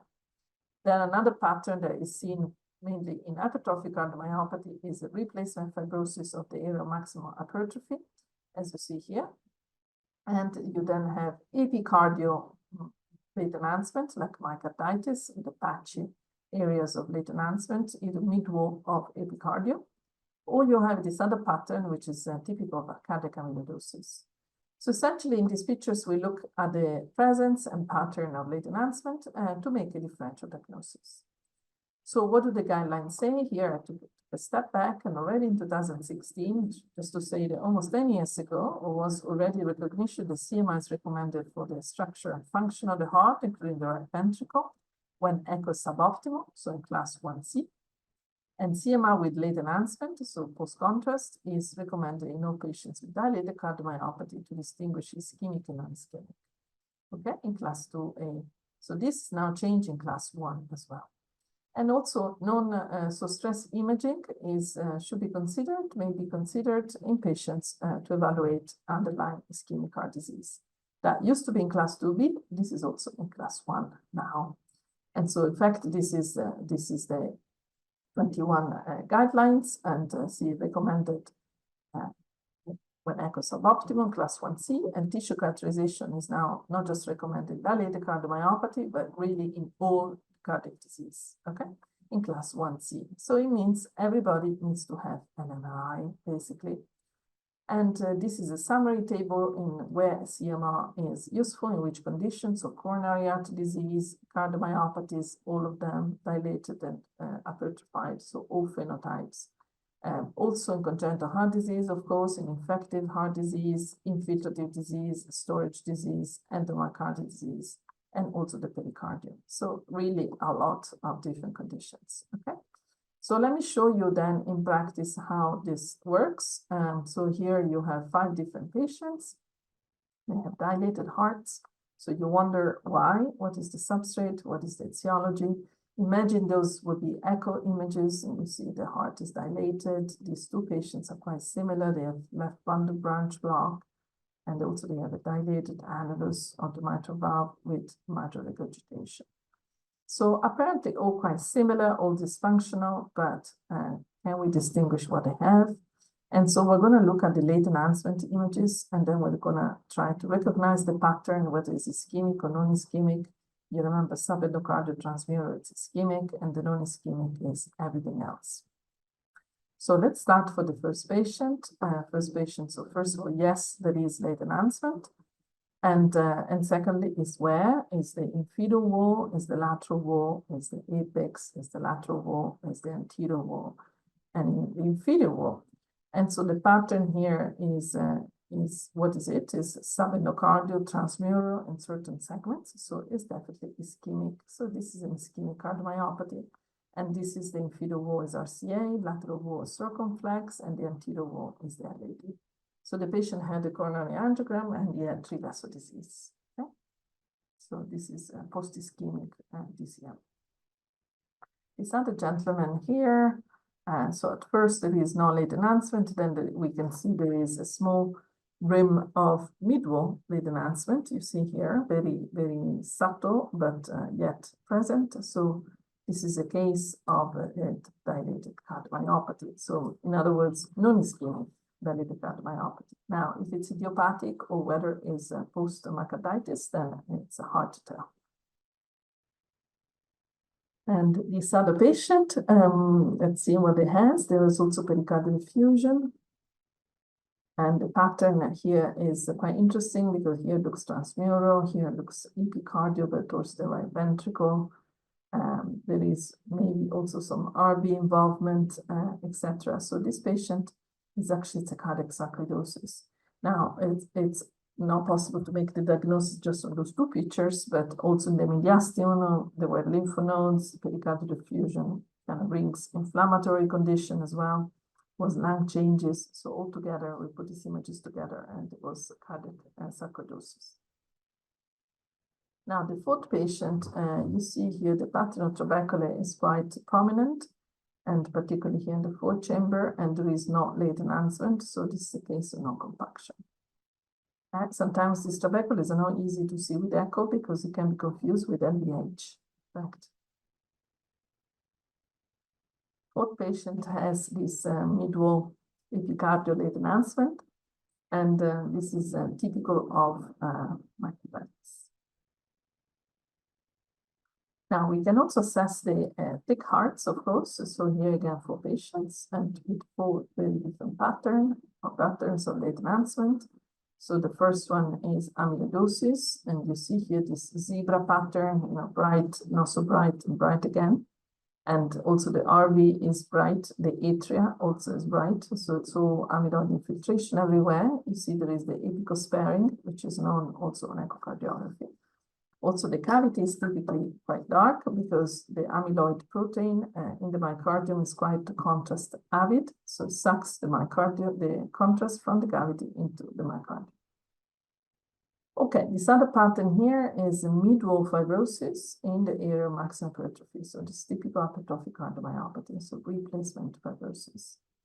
And this other case here is there is here mid-wall fibrosis, and here there is almost transmural fibrosis. This is Fabry's disease, which is hard to diagnose just based on late enhancement. But we need to use also T1 mapping, and which is quite useful for this diagnosis. I'll say that later. This other pattern again is a big mimic because it's epicardial, so suggests non-ischemic is mid-wall and subendocardial over here, which suggests possibly ischemic. So it's a bit confusing. This is again a case of sarcoidosis. So when you see 2 different patterns, always think sarcoidosis rather than neuropathology. So what do the guidelines say? They say was CMR with T1 and T2, which is additional tissue cauterization pictures, in addition to LGE, to visualize all the various inflammation, fibrosis, and scarring. Late enhancement is important for the diagnosis, but also for the prognosis. So these are papers in patients with dilated cardiomyopathy. You see there is more events with an odds ratio of 3.4, so 3.4 more likely to have the events if the LGE is present rather than when it's absent. Those are mainly death, hospitalization, can be arrhythmias as well, as you see from this other paper. Why arrhythmias? Because this fibrosis is a substrate for re-entry arrhythmias. Now, this late enhancement in patients with heart failure is becoming quite an important biomarker, possibly will be the future biomarker to guide device implantation. Not yet, I think it's early days, but this paper is saying that is providing some clarification that sometimes this device is ICD, they discharge or they don't actually, basically don't discharge properly in patients with a low EF, but actually is the presence of late enhancer that seems is correlated with the arrhythmic events. Therefore, maybe this is the parameter we need to follow as opposed to ejection fraction. To be continued, and because more data is accumulating in the literature. This is also saying that ejection fraction of the right ventricle is quite an important prognostic factor, and this is for all-cause mortality in transplantation, and also death and hospitalization. And so the MRI is a much better technique to measure that as compared to echo, for obvious reasons. So we need to remember when we see late enhancement, so from bright is dead, which is only applicable to ischemic heart disease, actually bright is bad for the all non-ischemic cardiac disease. So now the tissue characterization, this is the traditional tissue characterization I've illustrated now, but this is also the new level of tissue characterization and also function assessment. We can do strain, similar than echo, and so is a post-processing on existing cine images. And we can do global longitudinal strain, circumferential radio, similar to echo. So this is just on existing pictures. And then we can do myocardial mapping, so T1 and T2 mapping, which is a semi-quantitative way to assess edema for the T2 mapping and fibrosis for the T1 mapping. Then we can also do ECV, which stands for extracellular volume distribution, which is a native T1 before and after contrast. Native T1 itself is without contrast, but before and after contrast will give you a ratio, which is ECV, which exclusively measure the interstitial fibrosis. And so this is a very important parameter. So essentially now with cardiac MR, we're getting very close to almost histology. You know, we have effort fibrosis, which is this, we have replacement fibrosis, which is this, and the interstitial fibrosis, which is mapping. So very interesting, you know, way to assess the myocardium. And this T1 mapping is essentially intrinsic contrast to the myocardium. There is a color scale, you do a region of interest, it gives you a number, milliseconds, so it's a quantitative assessment. And is essentially Hounsfield units with, which is a way to measure everything on CT with MRI. So Hounsfield units with MRI, a kind of equivalent.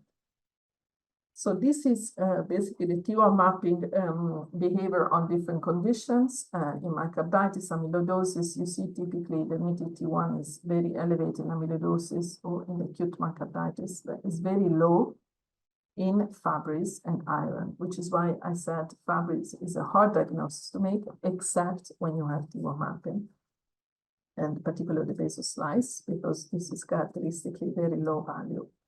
And so that helps distinguish another NPH phenotype like hypertrophy, hypertension, where the T1 in that occasion will be high.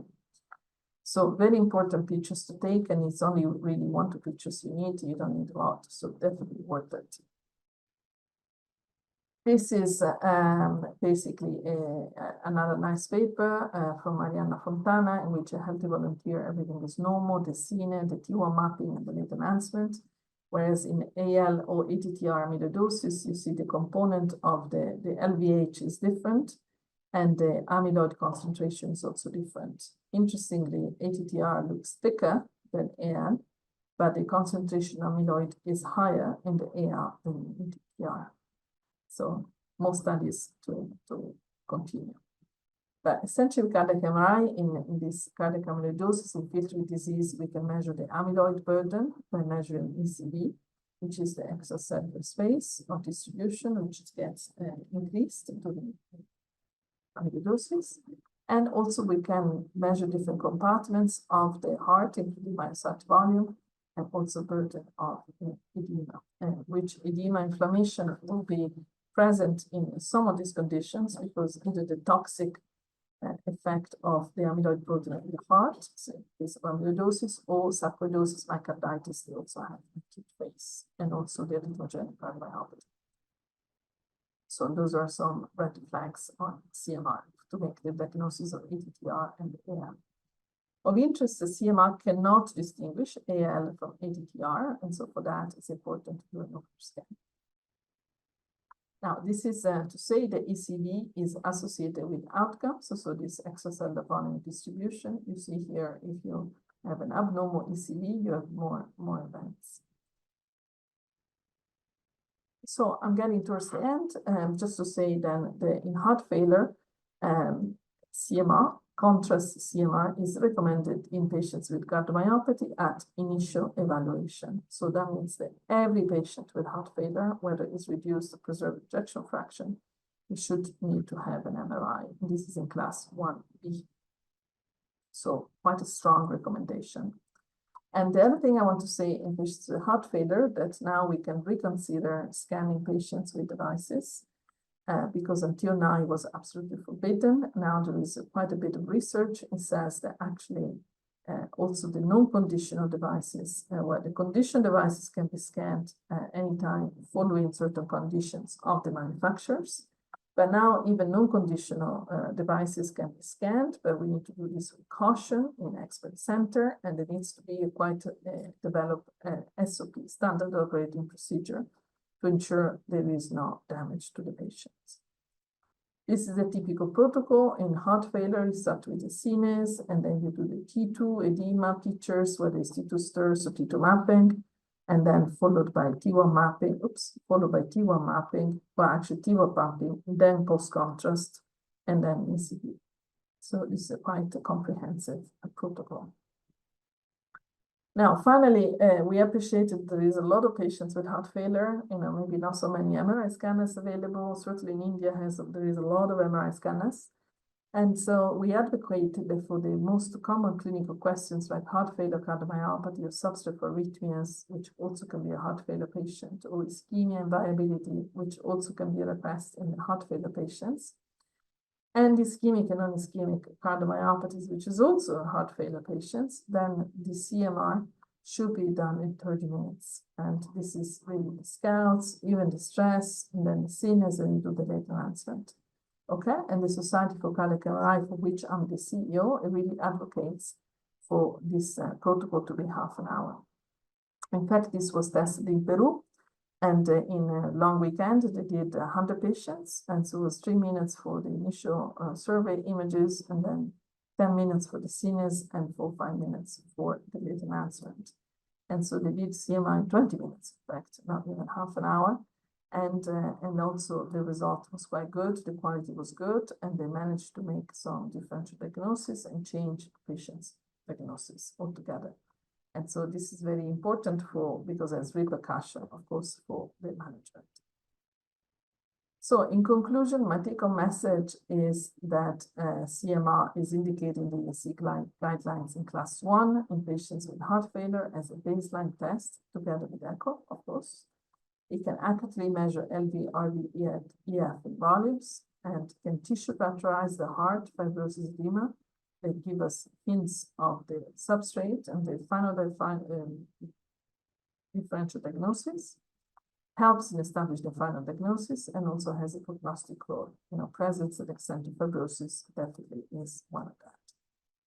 And those are my contacts. If you want to keep in touch, my social media, Twitter account, I guess LinkedIn, and also my email.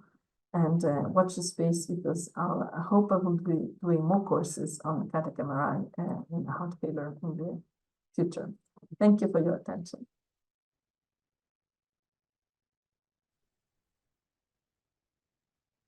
Thank you, Dr. Chiara, for that wonderful presentation. Any comments or questions, Abraham? Yeah, like wonderful talk. With cardiac MR, LG white is supposed to be dead. But two questions. One, we do a lot of FAPI imaging with PET scan, and we find that where there is white, where it's supposed to be dead, there is a lot of FAPI uptake, fibroblast activation protein inhibitor. So can we say that white may not be totally dead because we are denying patients revascularization based on the degree of the LGE? So with addition, multimodality imaging and FAPI with including FAPI, whether that would be the way forward. Second question is a clarification. You do T1 with and without contrast, and with after contrast for ECV, I presume. Yes. And third is what is the LG burden in an HCM to classify them as low risk, or so if there's no LG, fine, but many patients we find to say low risk or high risk. So 3 questions. Yeah, very, very good questions, all of them. So I'll start with the hypertrophic cardiomyopathy. So the guidelines start to recommend a cutoff of 15% late enhancement of LV mass. Now, this comes from a single paper, but both the ESC and the AHA ACC guidelines recommend this cutoff of 15%. I think at conferences we've been discussing, including recently in the last few months, I was with the ACC president somewhere, I think in Singapore. We discussed that maybe this threshold might change to 10%.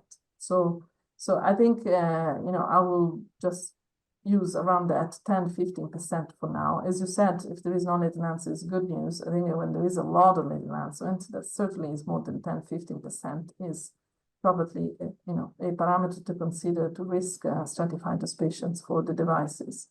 And this is what the guidelines at the moment of the ESC recommend. Late enhancement is one of the various parameters to consider, including the wall thickness, size of the atria, etc.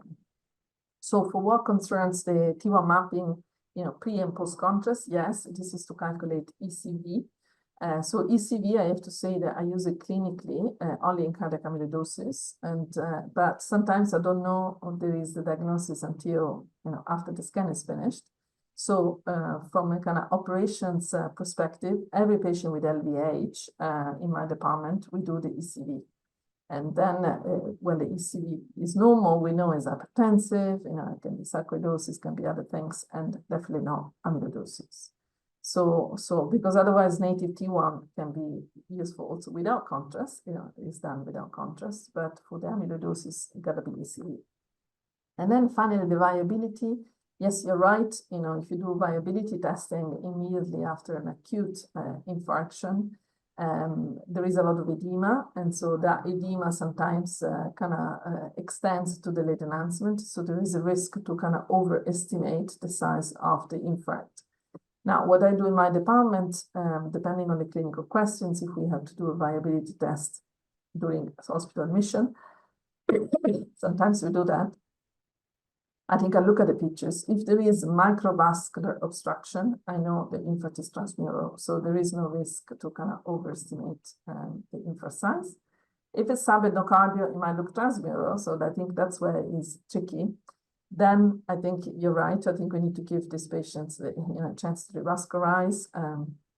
I think with the T2 weighted images, so what you alluded to was the maybe the STIR imaging, the fat suppression imaging to look for the inflammation. I think we use that to make a more accurate assessment of the scar. And ultimately, I think the best one would be to rescan the patient 3 months, but obviously we just waste time, to revascularize. So just, sometimes it's hard. It's looking at the wall thickness as well, and wall motion is important. And but it's a hard one, as you said. Okay, Dr. Chiara, thank you. And we are running short of time, so we will go to the cases it is a diagnostic dilemma by Dr. Uday Jadhav. Over to him for his talk.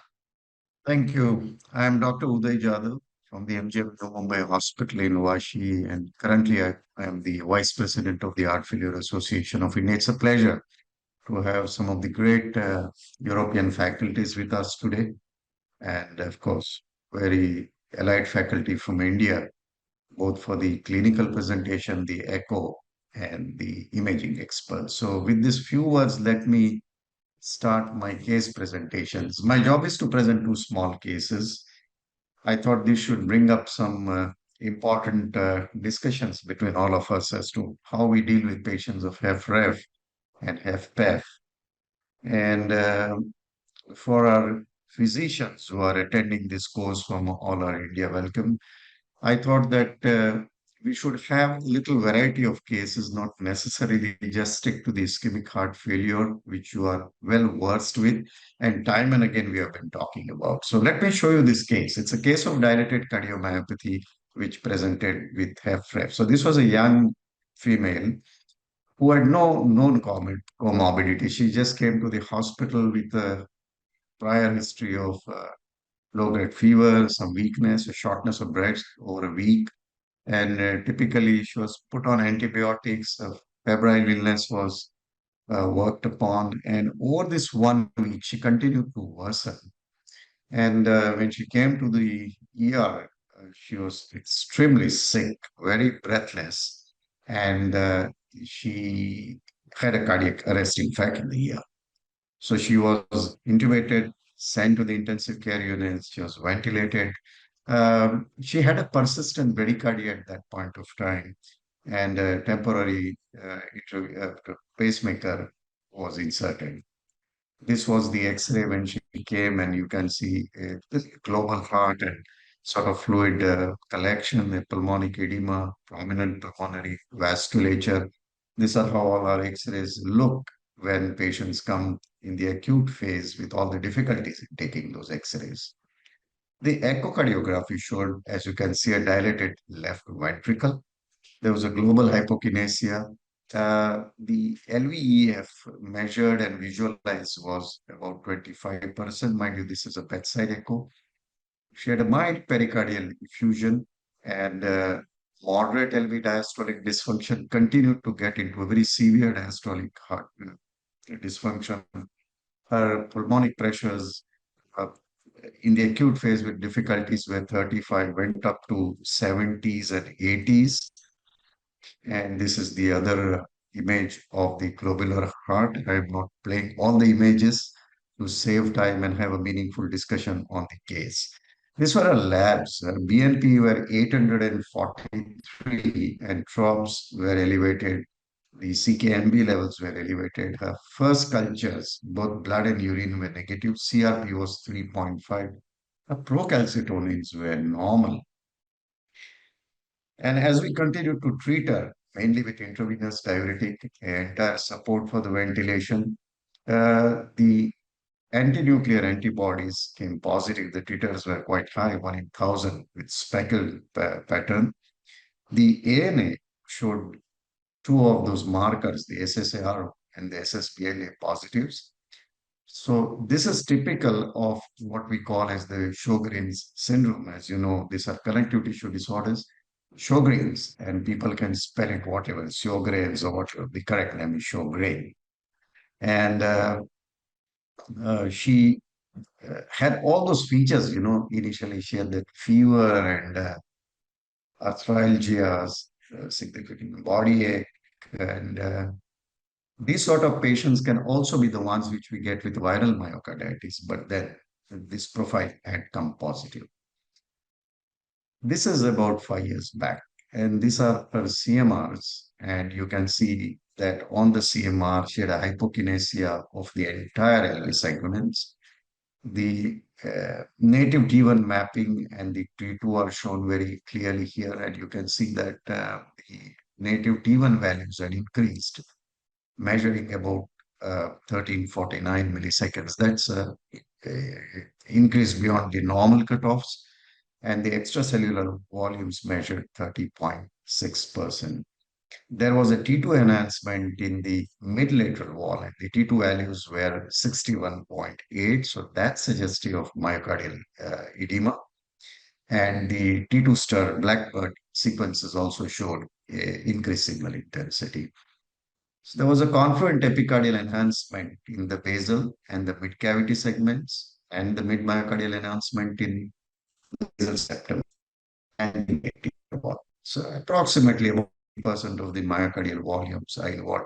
You can clearly see in the left images down both the fibrosis around the heart and the late gadolinium enhancement. So it fits into a picture, right? You have enhancement, you have increased T2 values, and a significant and severe hypokinesia of all the myocardial segments not consistent with any coronary pattern. So the diagnosis based on this was a myocarditis. And as you can see on the right side, those are the quantification volume curves for the left ventricle, the endometrium volumes. And you see a pretty sort of shallow straighter lines in the quantifications. Even the diastole, as you see, is quite, you don't typically see the diastasis phase and the rapid upfilling, and it all looks very flat, right? Uh, so this was a confirmed case then of Sjogren's. The rheumatology was involved, and they suggested steroids and methotrexate at a later date, intravenous diuretics, weaned off ventilatory supports. She was initiated on the GDMT and Optimize. She has been followed up over the last 5 years, and her current management plan includes sacubitril plus valsartan, furosemide and spironolactone, beta blockers, and dapagliflozin. She had mycotic infections in between, so we had to get rid of dapagliflozin for a while. Mind you, she was on steroids also for Sjogren's, but then we have been able to get back the SGLT2 inhibitors on board. So the point is this: besides treating the underlying cause, she was on the heart failure therapy. And that may be a matter of interest that HFrEF from a non-ischemic cause also respond well. In fact, at times they respond quite well to sacubitril valsartan when there are no scars involved. And so we did a CMR a couple of 3 days or 4 days back, and you can see that there is a little myocardial fibrosis even now on the T1 images. The EF now has improved. So it's come up to 42%, and this is very heartening. The global T1 values is still a little on the higher side. The T2 has come down 52.4. The lateral segments has some T2 enhancement, and compared to what we had previously, the global LG has reduced. The T2 black blood sequences and the T2 stir images, you can see the enhanced signal intensity in the septal region, right? So when you look at the right-sided curves and then you look at the quantification of the initial flat ventricular function, and now you see it's got so much better. And diastolic and systolic volumes have improved. Even mappings has improved. These were the prior curves in 2019 and 2025, significant improvement in the way these patients have done. So what was the message from this is that you still need to use the heart failure therapy pillars very well. You treat the underlying cause, myocarditis, viral or otherwise, can be treated very well in terms of heart failure because a significant number of those patients go for a dilated cardiomyopathy, right? And the second differential was, will this be a sarcoid? But we did not see that pattern. Anyway, that's not a matter of discussion for this classroom discussion we have today. Heart failure, both HFrEF. Let me present you the other case now, and that would be HFpEF. So this is an interesting case, and I know we need to talk about the challenges in diagnosis, and I stay put a few slides on that. But let's look at what this patient has. She is a type 2 diabetic, hypertensive. She has obesity with a BMI of 34 and 70 years old female. She came the first time with a sudden onset of breathlessness with tachycardia, a high blood pressure, in fact, of 160/90, and she had freckles in both the lungs. She was wheezing. She had gallops, a summation gallop, and she was put on NIV support and shifted to the intensive care unit. Her BNP levels were 340, drops were just about a little elevated, 0.06. And she had bilateral pleural effusions, smooth interlobular septal thickening, the groundless opacities in both lungs, cardiomegaly, maybe in the left lower lobe. So let's go to the second case of heart failure with preserved ejection fraction. And this classroom discussion is for the challenges in diagnosis of HFpEF, and I'll touch base on that. But I thought let's put the case first in order. So this is an elderly woman, 70 years old. She has been a known case of diabetes and hypertension, has osteoarthritis of both knee joints, obesity with a BMI of 34. She came for the first time with a sudden onset breathlessness at 2 a.m. in the morning, tachycardia, hypoxic with a 75% SpO2, and then she had a gallop, LV-S3, S4 on her auscultation. She was wheezing, had audible wheezes in both the lungs, both bilateral bronchi and crepitations. She was started on a NIV support and then shifted to the intensive care unit. Her hemoglobin was 11.6, slightly raised, white cell counts. Her BNP was 340, dropped slightly elevated. And I'll show you the CT, and it shows a bilateral pleural effusions, as you can see. It also shows interlobular septal thickening. There is a possibility of wedge-shaped infection, or it could be atelectasis in the left lower lobe. So these are some of the limitations in an obese patient. Even with scans, you may not get the best of the quality. They may look very hazy. There's more ground glass than classically what you see in the younger patients who come with heart failure. But you have a clue there is a bilateral pleural effusion too. Echocardiography was done. It showed in a known case of hypertension, the left ventricular hypertrophy of a concentric variety. There were no global segmental hypokinesia. Her EF was 65. She had a mild MR and a mild TR and a pulmonary artery pressures only of 28 and a mild LV diastolic dysfunction on the follow-up echo. On the first echo, there was a moderate diastolic dysfunction. The strain global average LS was minus 15.6. Some segments showed a reduced strain. This is typically what we see on the echo on 2D and M mode for our physicians colleagues who are looking at a HFpEF patient. You can see this is one of the variety. Mind you, this is not a necessity to say, well, these are patients of HFpEF or otherwise. But you have a left ventricular hypertrophy on the two-dimensional echoes and on the M mode echoes, and a bit of dilated left atrium and a mitral regurg. Thick left ventricle, right? So small cavity, thick myocardium, concentric, global, all over, contracting well. And we are talking of diagnostic challenges in HFpEF, and I brought this case because this is obesity.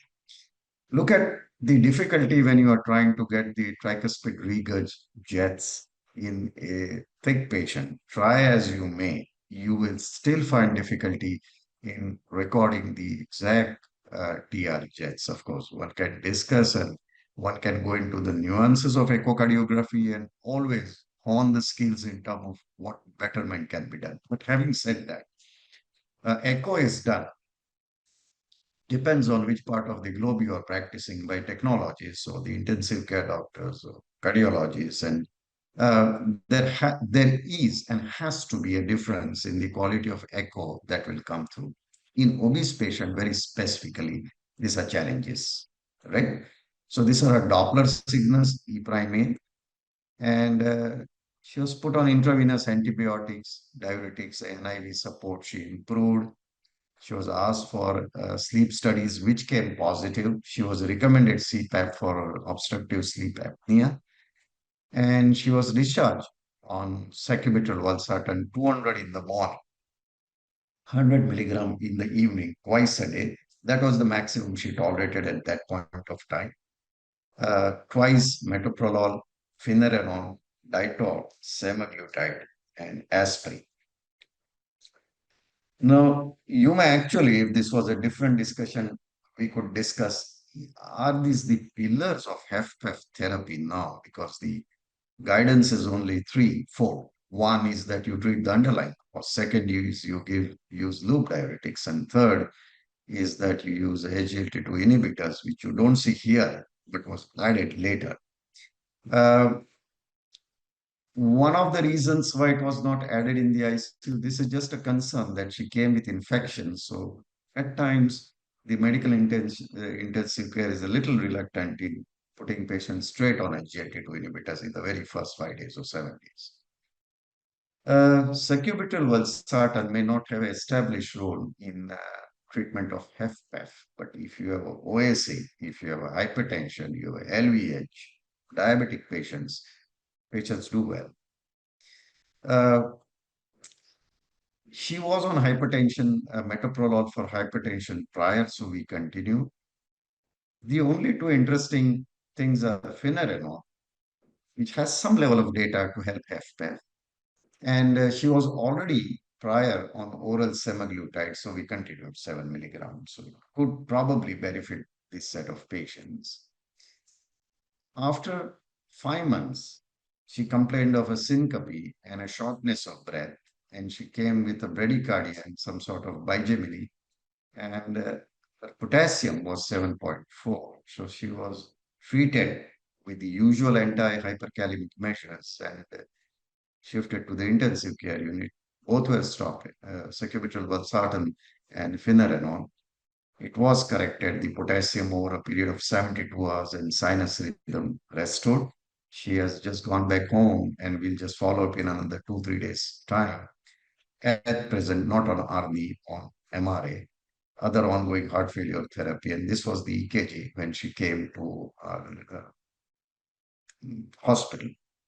Now, we did get rid of beta blocker completely because even at home, she was maintaining a pulse rate between 50 and 55, but having got into all this structure, thinking that she's HFpEF, beta blockers are off. But you can classically see the changes associated with hyperkalemia in a patient who has been on MRA and RT. So these are therapeutic challenges.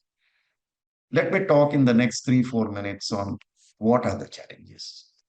So the obesity adjusted HFpEF score is something we'll look into.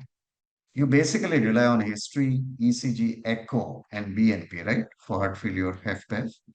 And ECG is a bit here and there. And I tell you what is the problem. If you look at your classical criteria, Cornell or the Sokolov-Lyon, or you look at the Peggiora Rasti, all of them are not very sensitive in obese patients. You see, nothing is fitting it. You can have a sort of multiplication of the Cornell with the BMI, and that may come positive. But otherwise, it's difficult purely on that end. Here is a classical LS strain pattern, and I think Shantanu spoke about, Senugupta spoke about how you take care of this, and the LA reservoir strains and the conduit and contractile I shown. This is the classical graph of the LS strain pattern. So the main diagnostic problem is that the clinical presentation, and in that it all starts in HFpEF with the presentation. These are 15,000 patients with obesity who attended a US clinic. More than a quarter, in fact, 75% of them have leg edema. And that need not be because of heart failure. It's because of an impaired lymphatic drainage. So they were lymph edema. And obesity also increases the capillary permeability, so that can progress further on the edema. OSA can contribute to edema through repeated nighttime hypoxia and resultant fluid shift. So that itself is another aspect to it. If you try and examine those patients, the sound transmission through the chest wall may not be great. So the crackles may not be well heard, despite having a significant fluid overload. And your murmurs are also difficult to pick up because it could be valvular insufficiencies mainly, or even stenotic or even aortic valve stenosis because of the insulating effect of the fat tissue. So we really have a clinical challenge for edema, for ascites, for crackles in the lungs, and for valve murmurs and the heart sounds. Everything can get disturbed, and we need to keep this in mind. I was talking about the ECG pattern. Obesity is associated with a left shift in the PQRST. And that's related to the severity of obesity. And when the patient really thin down, and that would happen these days on sema and tirzepatide, most of the changes can become absolutely reversible. Also, the PR interval and the QRS remain unaffected. So we need to remember this. The durations remain unaffected. In severe obesity, there is a T-wave flattening in the inferior and the lateral legs. As the heart shifts, there is a left and horizontal displacement of the base of the heart because of excessive abdominal fat. So you can get a T-wave flattening. And there can be a delay in the ventricular repolarization. So the QT interval can get actually prolonged. So that's something which you see often in the ECG. Here is the ECG where you would not certainly almost miss out your LVH. And you can see a left axis deviation. Okay. Then we come to the second aspect and the third aspect after echo, natriuretic peptides in obesity. This is extremely important to understand that in acute settings, the NP levels are higher than in the chronic settings. Normal natriuretic peptide levels do not exclude HFpEF. In fact, up to 20% of the population which fits into our patient here of a mean BMI of 34 and invisibly confirmed for HFpEF, invisibly confirmed, have NPs below the diagnostic threshold. So when you get HFpEF, you need to keep all your skills intact and not purely rely on NP, though NP is pretty good, but 20% you may not get it positive. The circulating levels are reduced in obesity, both in patients with and without HFpEF, probably because of the lower release of the natriuretic peptide. So the ESC-HF has suggested a cutoff concentration drop by up to 50% to optimize the diagnostic yield. A very low BNP cutoff of 50 picogram is recommended to rule out HFpEF with obesity in the acute setting. There is a score called a Heart Failure Association PEF scoring system, which is a pre-test evaluation of risk, echo, NP, functional, and the etiology. The H2 HFpEF score takes several accounts, including obesity, mind you, so that's interesting. Use of 2 or more blood pressure lowering medicines, atrial fibrillations, age.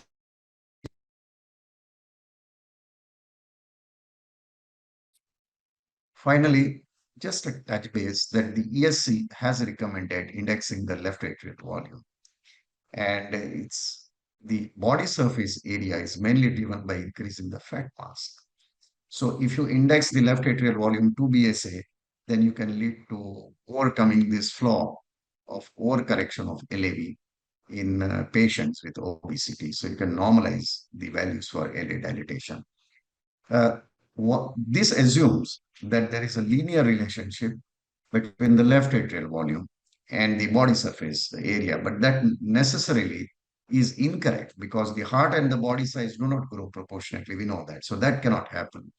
So more appropriate would then be correlated by indexing the left atrial volume to the body height squared by 2.7 in individuals with obesity. This is a proposal. This is not really something that needs to be accepted as a absolute standard.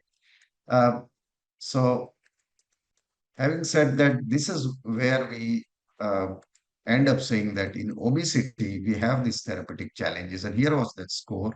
It's just a proposed score that you look at the history, the age, diabetes, the morphology, the biomarkers, put it all together and use those points for diagnosing HFpEF. But as I said, HFpEF is always a challenge when obesity comes through in place. So thank you very much for the patient hearing, and probably we'll have a discussion at the end. Thank you.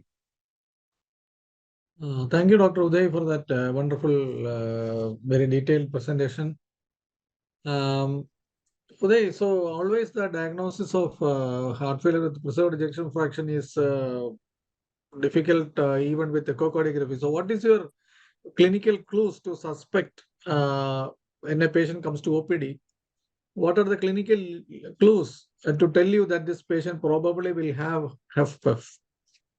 On a quick basis, the HFrEF and HFpEF clinical manifestations will be the same. You have the same sort of patients who are short of breath, have all the clinical signs that you get with HFrEF, including the basal crackles, including the gallop sounds. The index of suspicion would be high if specifically we have patients who have the comorbidities of hypertension, CKD specific, diabetics, and as I showed in the case, obese. And on the BNP levels could be these index of suspicion will have to be, the threshold will be very low. So we need to have the BNPs at a much lesser level. ECG, in some of the etiologies of HFpEF may not really be very reflective as we classically see, including those in obesity.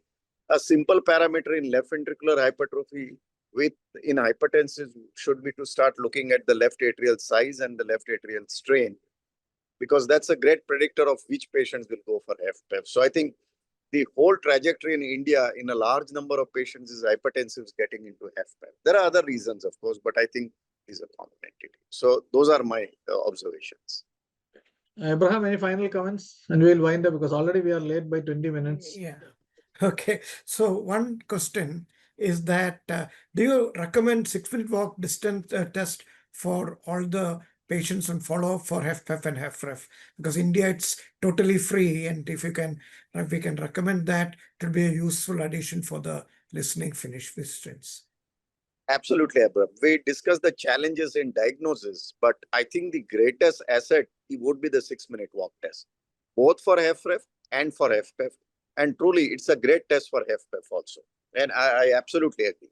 As a prognostic marker to overcome some of the challenges, which are, and it's not very easy to go on doing all the novel things, including imaging, and BNPs are still expensive. I absolutely agree. 6 minutes walk test is a great test to follow.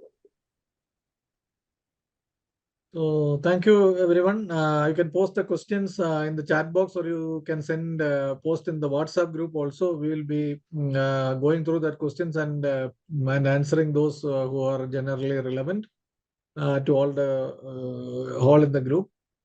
So keep posting, and the next session will be on next Wednesday, 16th of July, 7 p.m. So hoping to see you all. Today also we had a very good attendance. So we hope that this will be useful and this will be continued. The same enthusiasm we will continue in the next sessions also. So thank you and good night from Heart Failure Association of India. Good night. Good night. Good night.